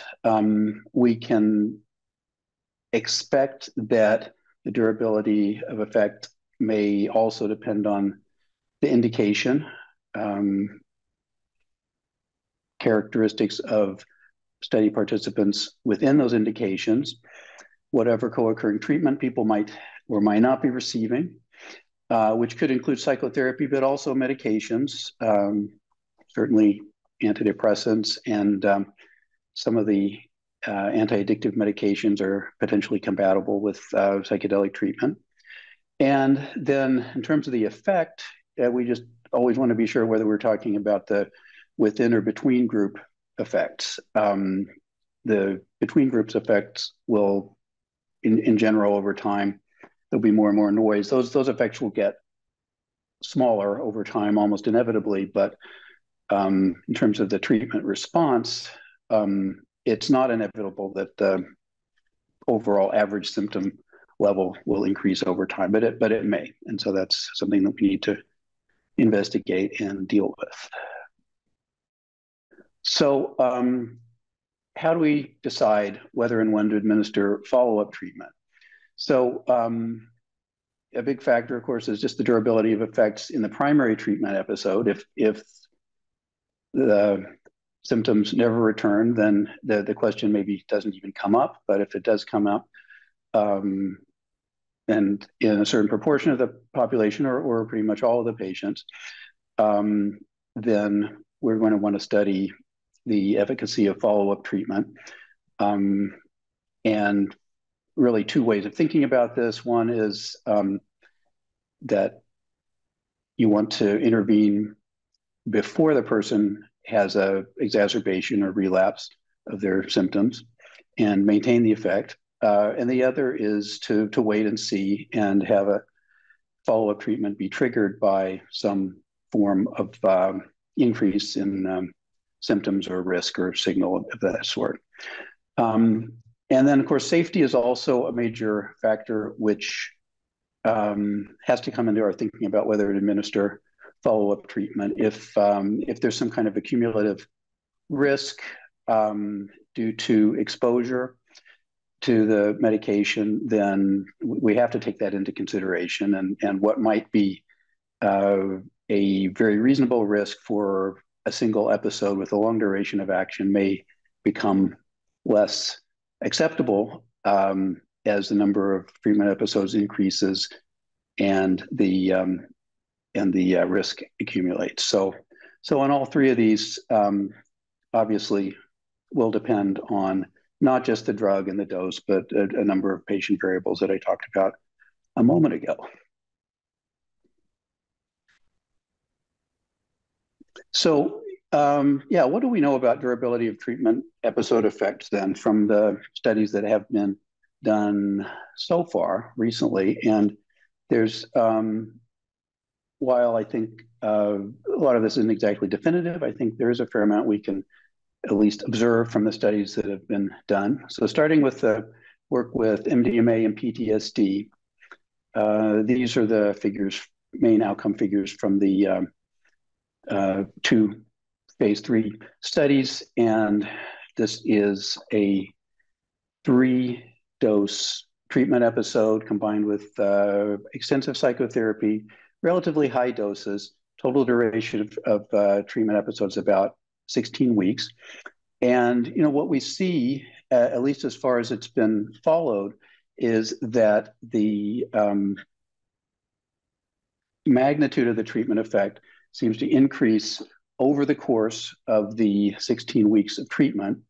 And we can't say for certain whether that's effective cumulative drug exposure and or psychotherapy or just a passage of time. But at least until that final follow-up point, which is at least 6 weeks after the final dose, the effects seem to be maximal. And we don't really know much quantitatively about longer-term outcomes. And there is a 6-month follow-up study that was attached to both of these studies, which we'll hope to see the results of before too long. But the hope is that these effects are long-lasting and will not diminish and perhaps even increase over time. But that somewhat remains to be seen. So we'll want to see those longer-term outcomes. In terms of longevity of effect, there just hasn't been any work done comparing different treatment paradigms in terms of the dose or the number of sessions or the psychotherapy, and those all could have significant effects. Obviously, we just don't have any information about treatment outside of this particular model. Would more treatment be a good idea for people who've responded partially or not? Is that a sign that it just isn't going to work? And again, we haven't had any re-challenge studies or anything of the sort. So, and then, safety issues with MDMA, I think we're largely pretty confident that the physiological risks and potential neurotoxicity are not a very significant concern in carefully screened patients receiving 3 doses like this. But over time, with accumulation of exposure, would that become something we need to worry more about? Don't know. Okay. All right. So here's, there's not enough time to talk about all the psilocybin programs, so I'm going to talk a little bit about the major depression studies, where we stand with that, and addiction treatment. So this is sort of the punchline slides from 3 recent randomized controlled trials. And you can see all 3 of them show nice separation between the high-dose psilocybin group, which is on the bottom, and the control condition, which is on the top. And the doses here range from 15 to 25 milligrams in these particular 3 studies. And the duration of effect was at least 3 weeks out to 6 weeks. And again, we don't have longer-term follow-up studies.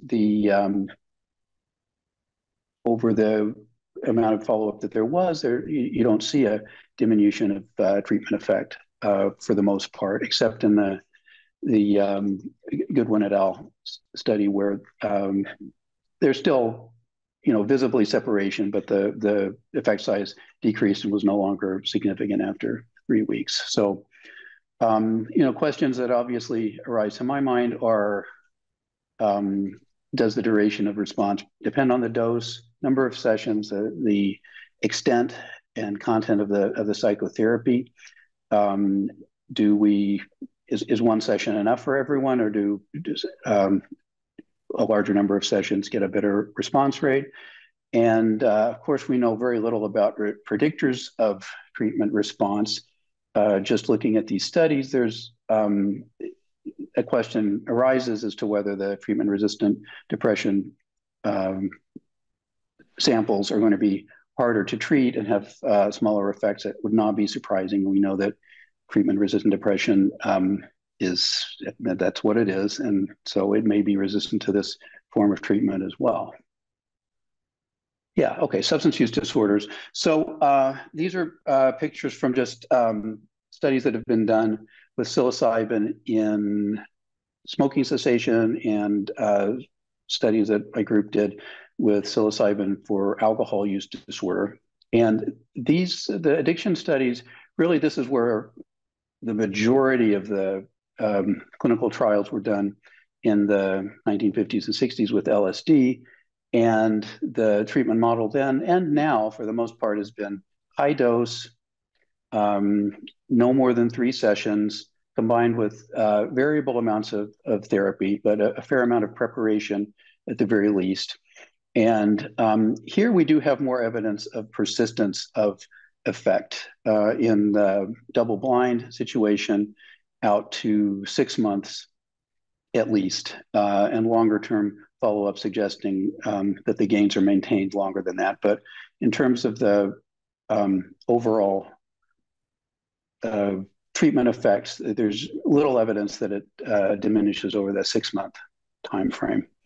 So this is just, again, a couple of points in a large space of possibilities. So we have to wonder, what about the substance that we're using, the dose, number of sessions, psychotherapy platform. In these multiple dosing regimes, there's a possibility of titrating the dose, which clinically seems to make a lot of sense. But we haven't compared that sort of strategy to other strategies. So again, we don't know. And and what do you do with the people who don't respond? And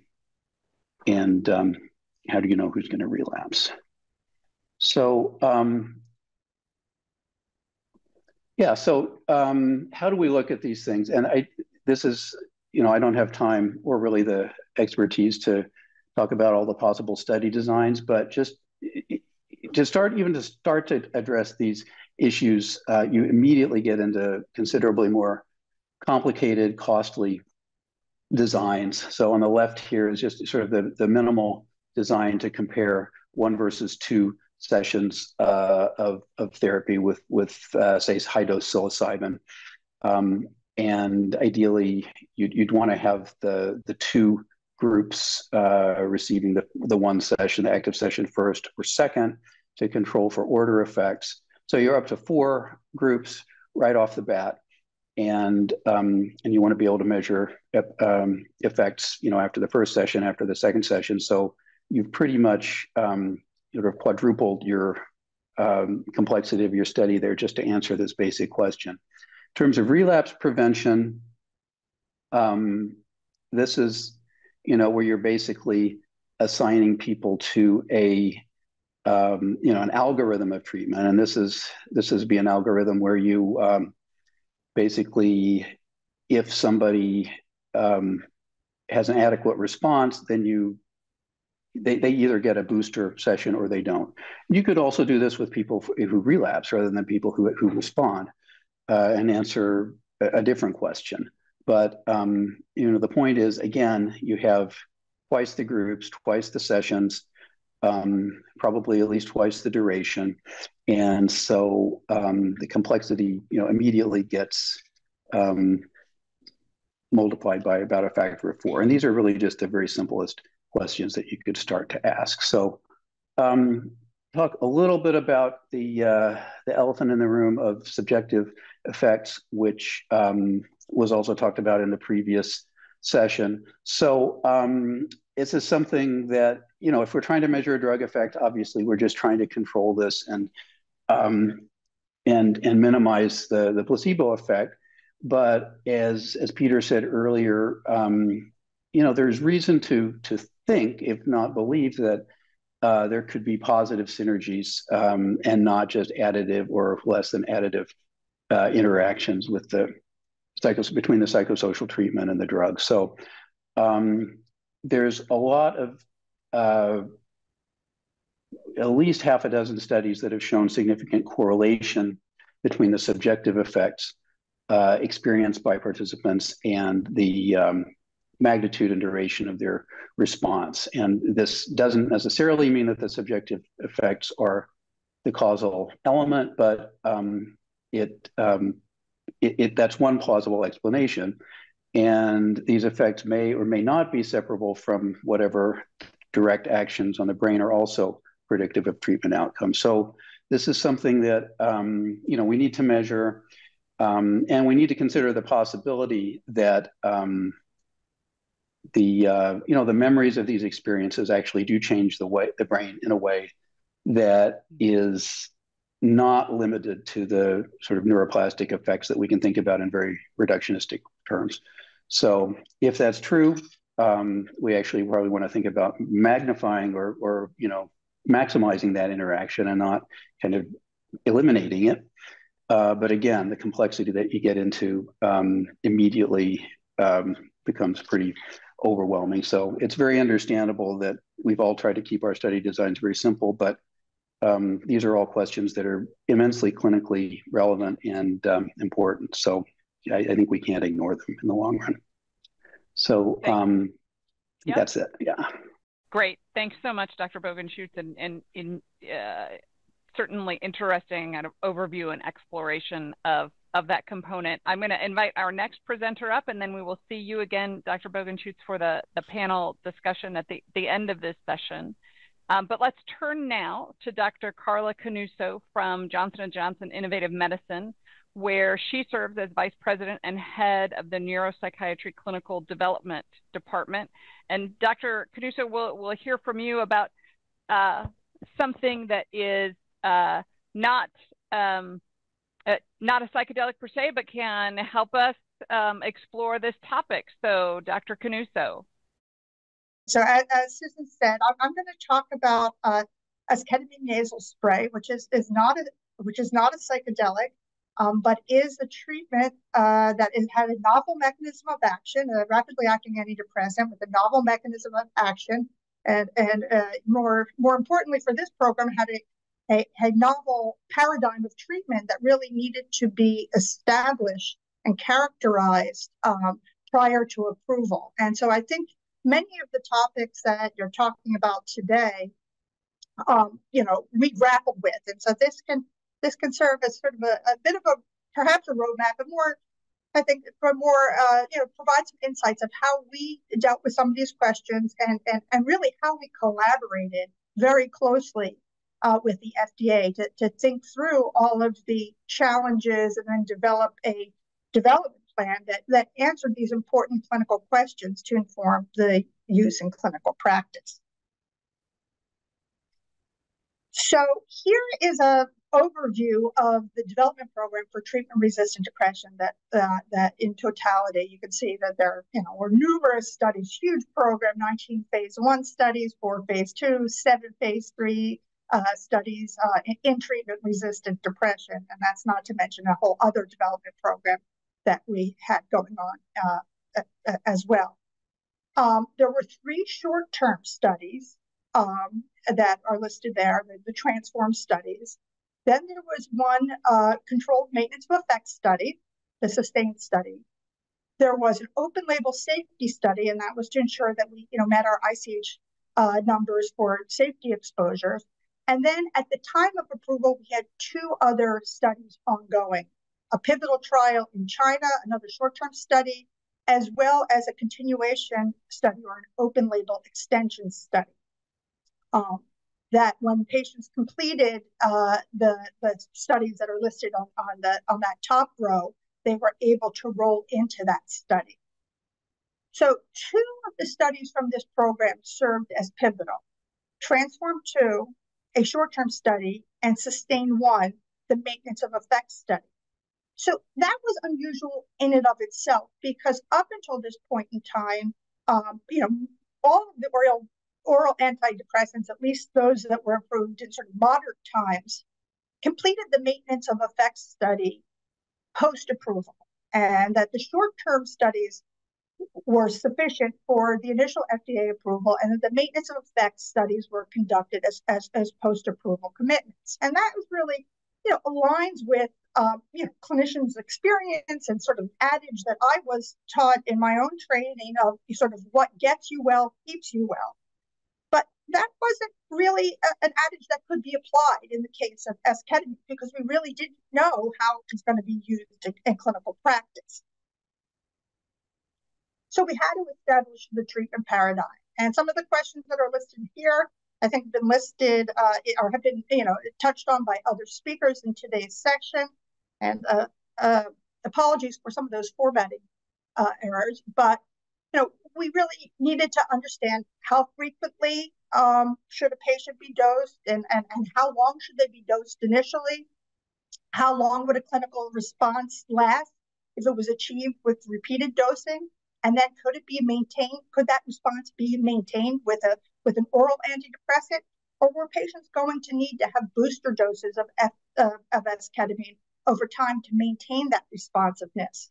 And then if they needed booster doses, what was the frequency of that? And what was the dose of that?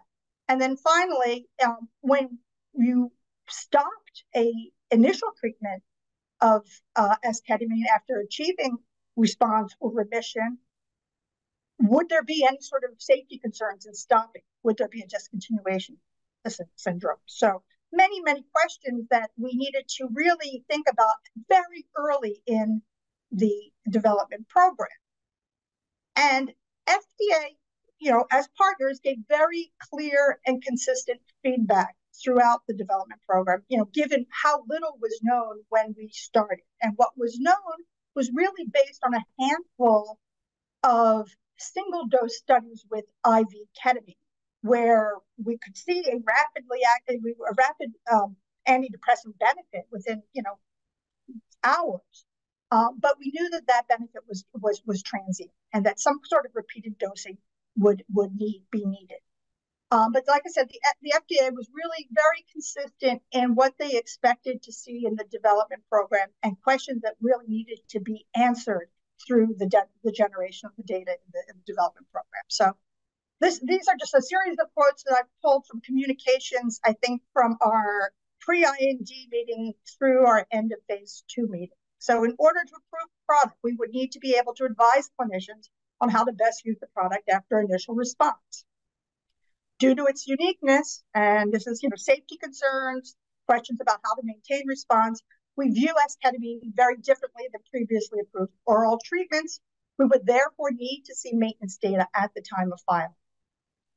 They also said that given the great importance of the maintenance of effects data, that they would consider one positive short-term study along with one positive maintenance study to be sufficient for the NDA submission, so that the two adequate controlled clinical trials to achieve the evidentiary standard could be done with a short-term and a maintenance of effect study, which was also unusual. But they also, gave the caveat that the duration of the maintenance of effect study and the randomized withdrawal phase really needed to be sufficient, or the study would not be useful in yielding information regarding how patients could be maintained on oral antidepressants after they had been stabilized on esketamine.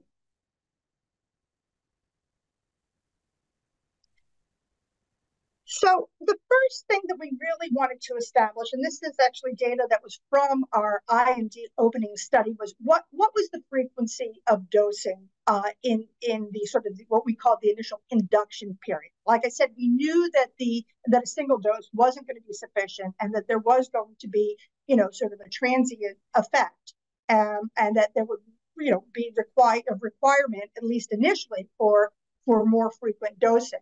And so this study was done to establish what really would be the minimally effective frequency. And we looked at twice a week versus 3 times a week. And we saw that they were equally efficacious in maintaining the effect over the short period of time. So that informed us to the dosing frequency of our short-term study. And we went with the less frequent twice weekly dosing. So then the next big question, was the design of the short-term study. But really, the design of the short-term study was very much influenced by the thinking of how would patients be treated after a short-term induction of esketamine, after patients were, improved and made well on esketamine. Could they be maintained on an antidepressant alone, or would they need to have continued esketamine, after this study? So because of that key question in the overall treatment paradigm, we decided that we would run the short-term studies with esketamine added to a newly initiated oral antidepressant as one of the treatment arms. So esketamine plus a new oral antidepressant versus a new oral antidepressant plus an intranasal placebo. And patients were dosed twice weekly with study medication, and the studies were run for a period of 4 weeks. And then the 4 weeks also allowed for a reasonable comparison of esketamine plus the oral antidepressant versus the newly initiated oral antidepressant alone, which by 4 weeks should at the very least begin to show some treatment response. Now, as I said, the short-term study was designed with the longer-term treatment paradigm in mind. And here is a schematic of the maintenance of effect study. And I know that this is a rather busy slide, so I will talk you through it. But patients who participated in the short-term transform study, so these are the patients that were in the 4-week induction period, those who were responders were able to roll into the optimization phase for the maintenance of effect study. We also had direct recruitment, and patients coming through that channel received the open label esketamine for 4 weeks. And then patients were optimized. Those who were stable responders or stable remitters were then randomized to continue on the intranasal esketamine plus the antidepressant, or to have the esketamine withdrawn and to continue simply on the oral antidepressant.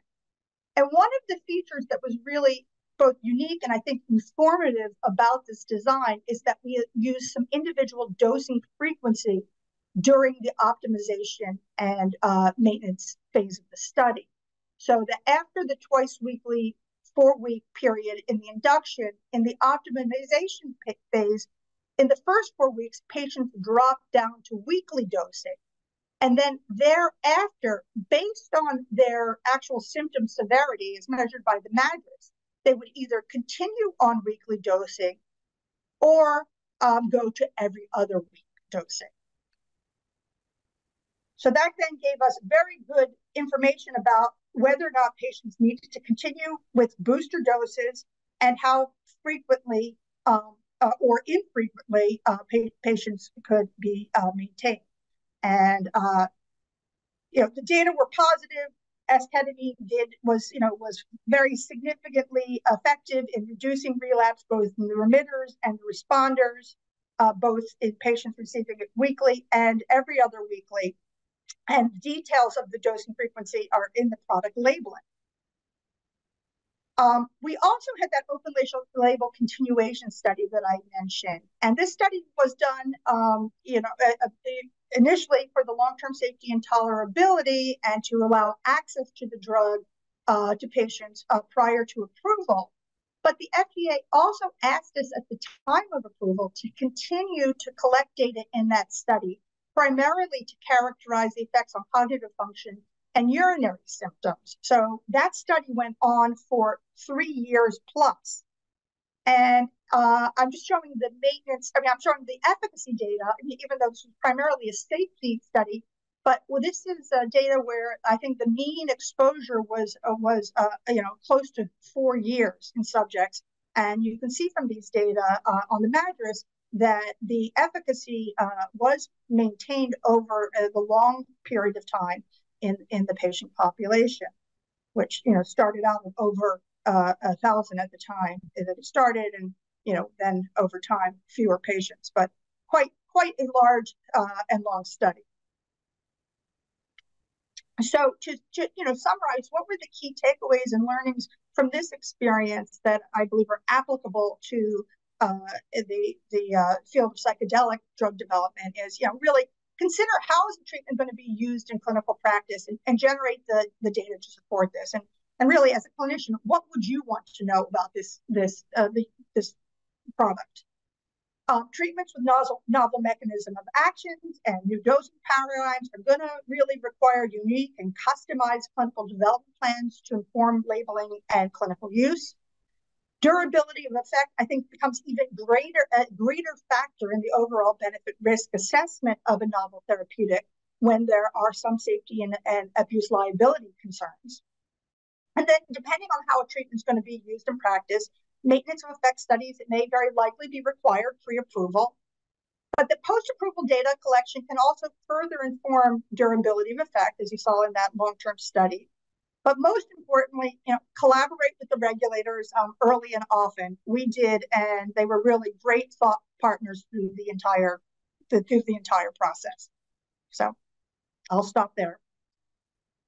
Dr. Canuso, we really appreciate you sharing the experience and the dynamics of all it is that you navigated there, and it gives us a lot to think about and discuss as we come into the panelist presentation. So thank you.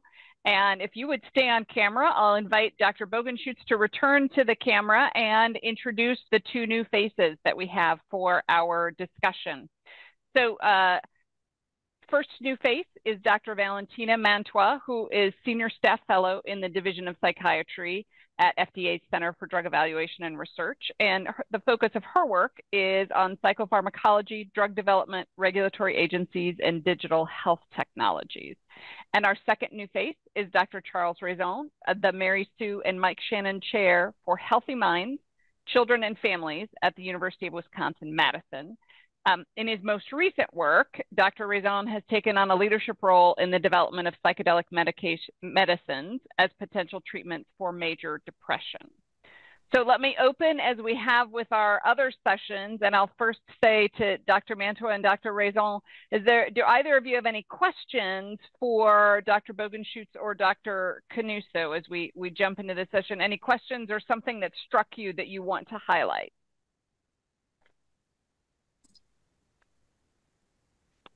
Go ahead, Dr. Mantua. Yep.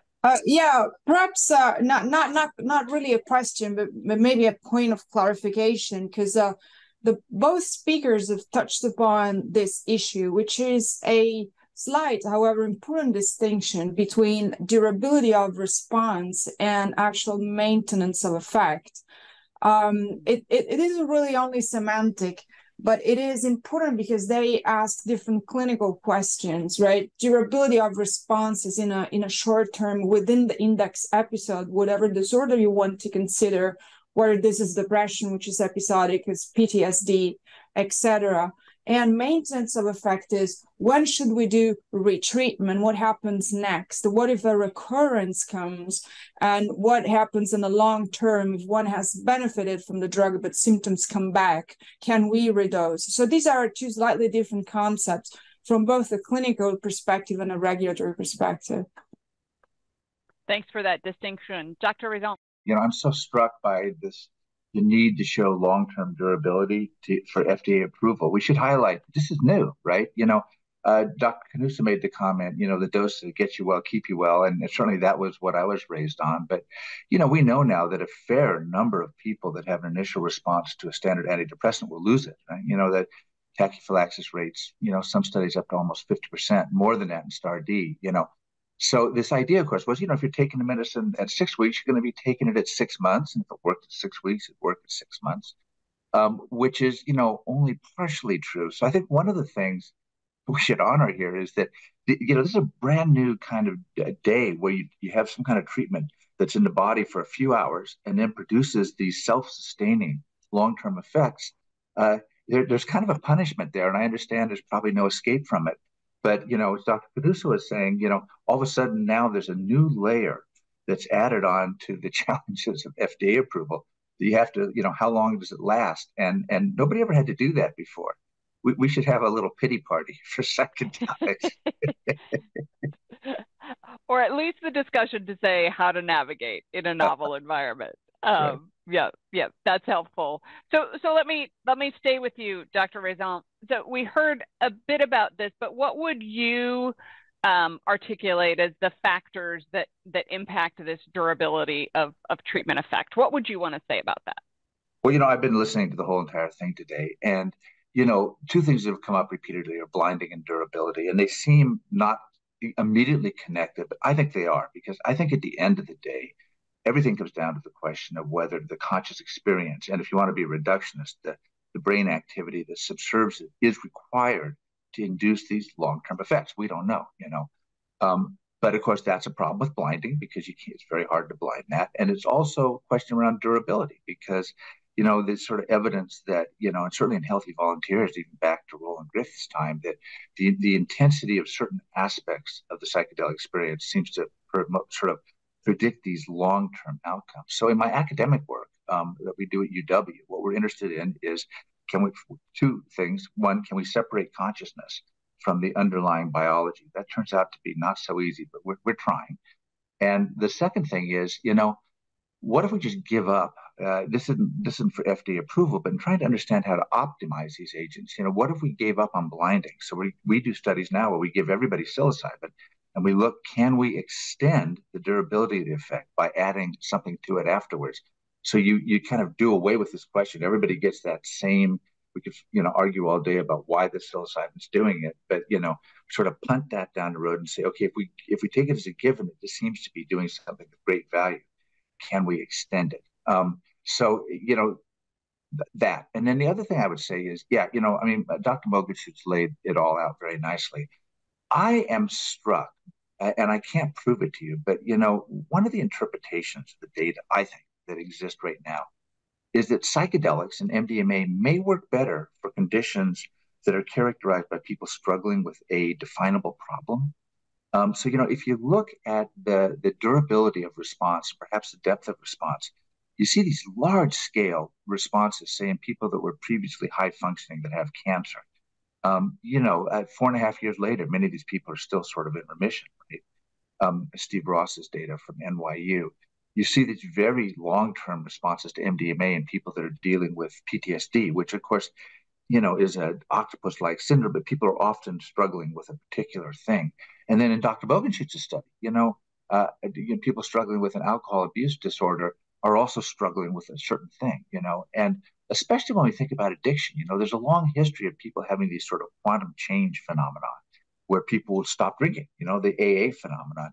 And I've often thought that psychedelics mirror that in some way. People have these experiences, and then afterwards, just setting aside all the complexity we've talked about, some subset of people just change, and they change for an extended period. So although, depression and treatment-resistant depression are huge targets, and I think these agents are going to be valuable, the question of durability is going to maybe be more challenging, because when people have been depressed for years and years, the odds of getting one of those quantum changes that, kind of a one and done, I think become much, much smaller. So looking at everything we've been talking about, but especially the possibility that certain indications might be more tailor made for these sort of long-term durable responses is something at least that I'm very fascinated by. So that perhaps not surprisingly, but thinking through the indication and the durability and what is it that we're exploring there, and where those indications, where we may have more to learn there. And there's some interesting challenges. End of life is not something yet that the FDA has been able to put a sort of indication around. And yet, man, many of us in the field think that that is just such a prime target. So it's an example of how the targets that might be especially responsive may not in any simple way fit into the box that produces approval. So what, and this may be to you, Dr. Canuso, but I'd welcome all of you to chime in. What do we know about long-term safety of repeat dosing? Directed for me, that the study that I showed, for a study, it was, there was no new safety signals that were observed in the long-term study compared to what we knew at the time of approval. So the additional 3 years did not yield any new insights around safety. Right. Other than that it was safe, that there are not, major new safety concerns now. Right. And so I wanted to, so we can ground in that, both kind of like looking and then the results from that. Doctors Bogenschutz and Reagan, what do we know in in the psychedelic space specifically? Like from the clinical trials, I think we know nothing because we've never given somebody one of these drugs more than 2 or 3 times. From natural history, we know there are millions of people who have taken many of these drugs many, many, many times. And, we haven't, we worry about, valvulopathy or, other serotonergic things that can happen. And there's no evidence that those things are more prevalent in those people who've used psilocybin a bunch of times, but it hasn't been necessarily, those aren't experimental studies, so it's nothing the FDA is going to consider as definitive, of course. But that it does tell you something about overall toxicity and rates of adverse events in uncontrolled situations, those rates will probably be higher in general from rates in less controlled, in more controlled situation. So it kind of sets an upper bound on, how dangerous we think these drugs might be if we use them in a carefully controlled way over time. But those, those are very soft data compared to what we collect in trials. So, those studies just haven't been done. And helpful. Thanks, Dr. Knusa, for grounding us in what we know about yours and how you did it. And then the piece that we simply don't have more than soft data. Dr. Manto, I was going to turn to you for a question to say, what would you articulate as the research needed to determine how often psychedelics should be administered? It really depends on what is the question that a clinical trial, therefore an experiment, is intended to answer. So if we are in an acute phase of depression, for example, or we're seeing a patient that is not responding, or we're seeing a patient with PTSD, there is a minimal observation period that we need to understand whether psychedelics work in the context of the index episode. Let's say that it would be 6 weeks. Nothing is written in stone, but approximately 6 weeks for depression, and I don't know, 12 weeks at minimum for PTSD, and it depends on the indication. Now, within that period of time, we need to gather information at phase 2 as to, and from other clinical data that are out there, to inform if 1 dose or 2 doses or 3 doses are needed, and what is the distance between these. So now, for the most part, we don't know. And I think that the role of the regulators, that was clear from Dr. Knusa's presentation, is that of working together with developers and try to build this experiment together in a way that it does answer the clinical question.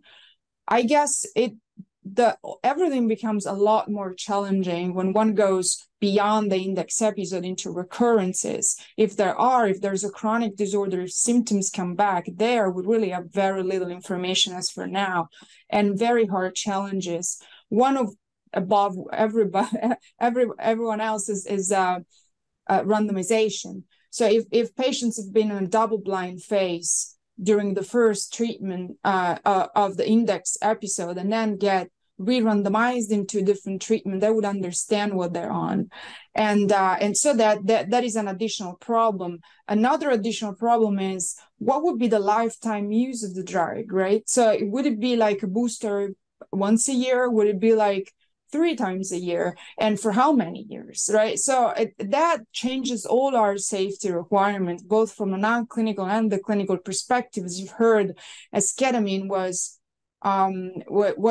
applying the ICH 1A requirement for exposure, so that this would apply for chronic exposure, right? So I think these are, in a nutshell, all the challenges that we face when we try to answer these 2 main clinical questions on the drug use.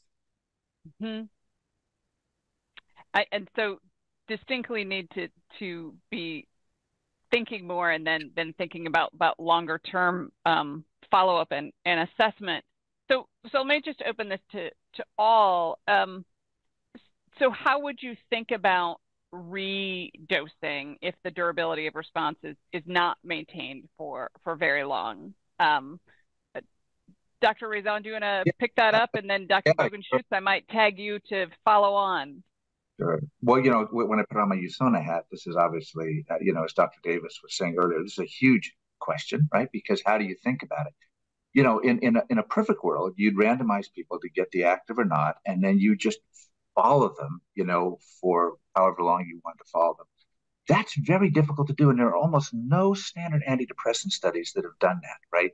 Usually what happens is they do some sort of withdrawal in the responders or something like that. And so asking people with, desperate depression who may have gotten a placebo in the initial phase of a study like this to just keep hanging out is probably unethical and intractable. So one challenge you have then, of course, is that when you look at people who haven't responded to an initial treatment, especially if you're still blinded, you offer everybody the psilocybin. Of course, now it's a different kettle of fish because you've got an open trial. That's going to affect, we know that the presence of placebo reduces responses in general. So that's going to impact things. And then you have to ask yourself, well, do we redose when people start relapsing? Is that what we should do? I mean, you really want to be giving people a psychedelic whether they need it or not, Or do you give it to them whether they need it or not, on some sort of, we don't know that either, right? And then how long do you have to follow up for? And these are really, really complex questions, but of course they have to be done. And there's going to be some kind of compromise here, but those are some of the big issues, I think. Yeah. Dr. Bogenschutz? Yeah, I mean, I agree with all of that. And getting people to actually do these studies, even if we thought we had the right design, over years and in spite of, whether they're relapsing or not.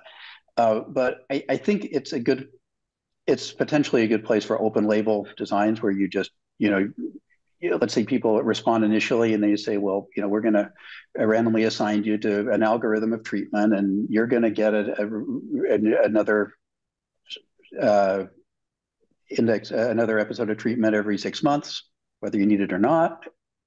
And you're not except for need, and you're never going to get it again. Sorry.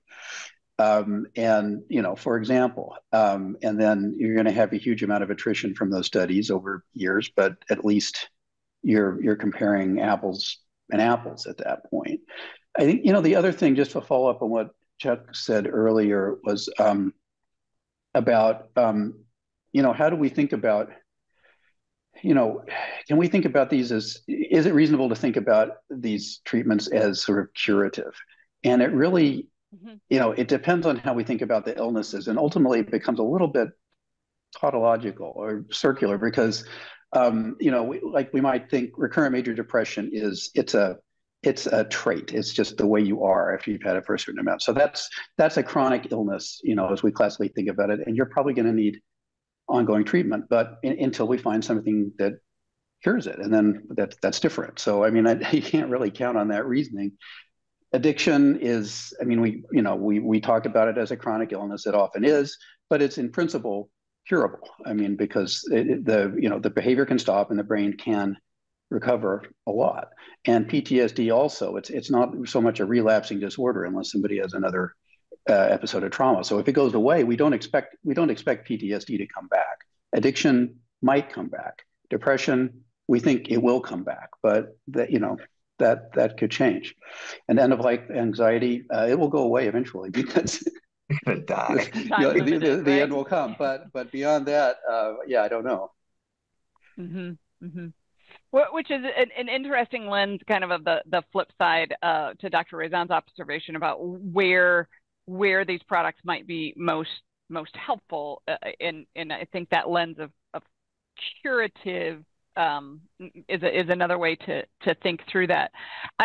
We have just a few minutes left, and so I want to open it up. Is there anything else that you'd like to observe just as we think through the questions here and the components as it relates to durability of treatment response? I know, Dr. Canuso, anything else you want to add from the esketamine experience? And obviously, as we know, anytime a product is approved, there's perpetual monitoring, separate from specific trials, but every product that's approved has in perpetuity monitoring for adverse events, and just it's a reality of having reached that status. So anything else you want to share? Well, just two comments that are somewhat unrelated, but Dr. Mentua, talked about sort of work in phase 2 that also sort of informs the durability of the short-term treatment. And, we did do, other studies where we were informed about which dose might give us the longest durability in between, dosing intervals. So we selected the doses that we thought would give that longest durability.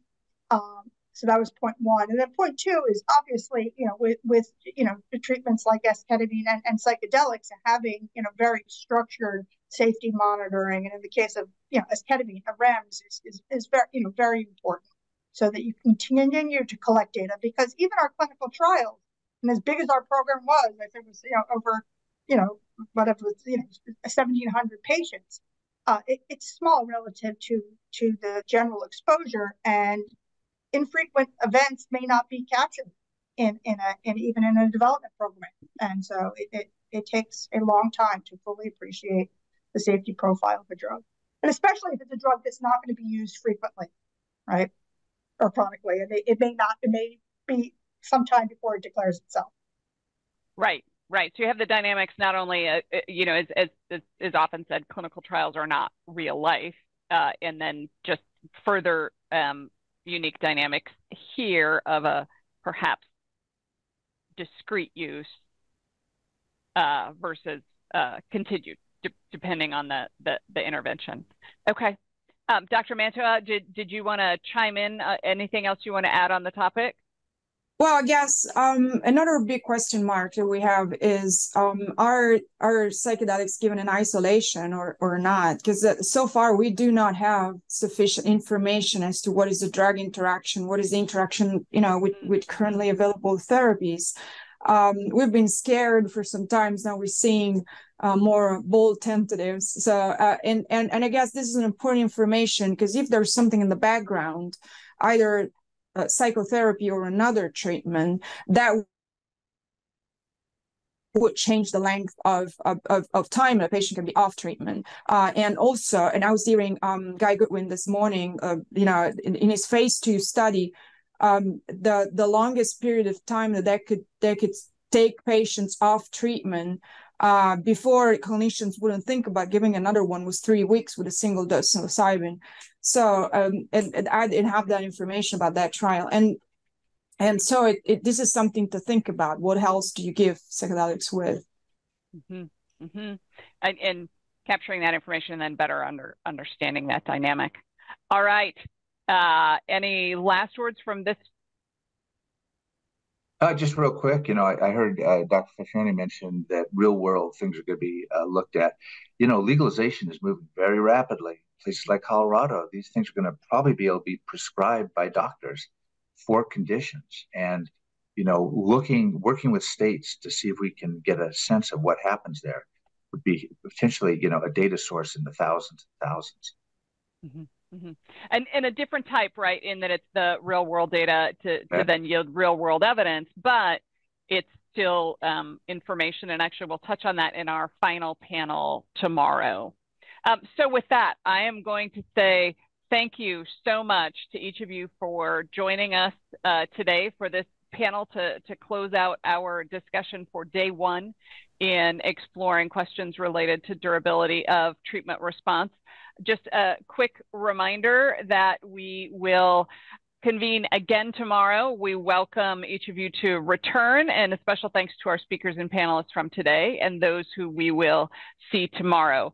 We resume at 10 a.m. Eastern Time with 3 more sessions where we'll talk about set and setting, an overview of FDA regulatory authority, and as we just talked about, considerations for potential use of psychedelics in the real world and what we can learn from some of the existing real world data. Thank you so much, and we hope to see you again tomorrow.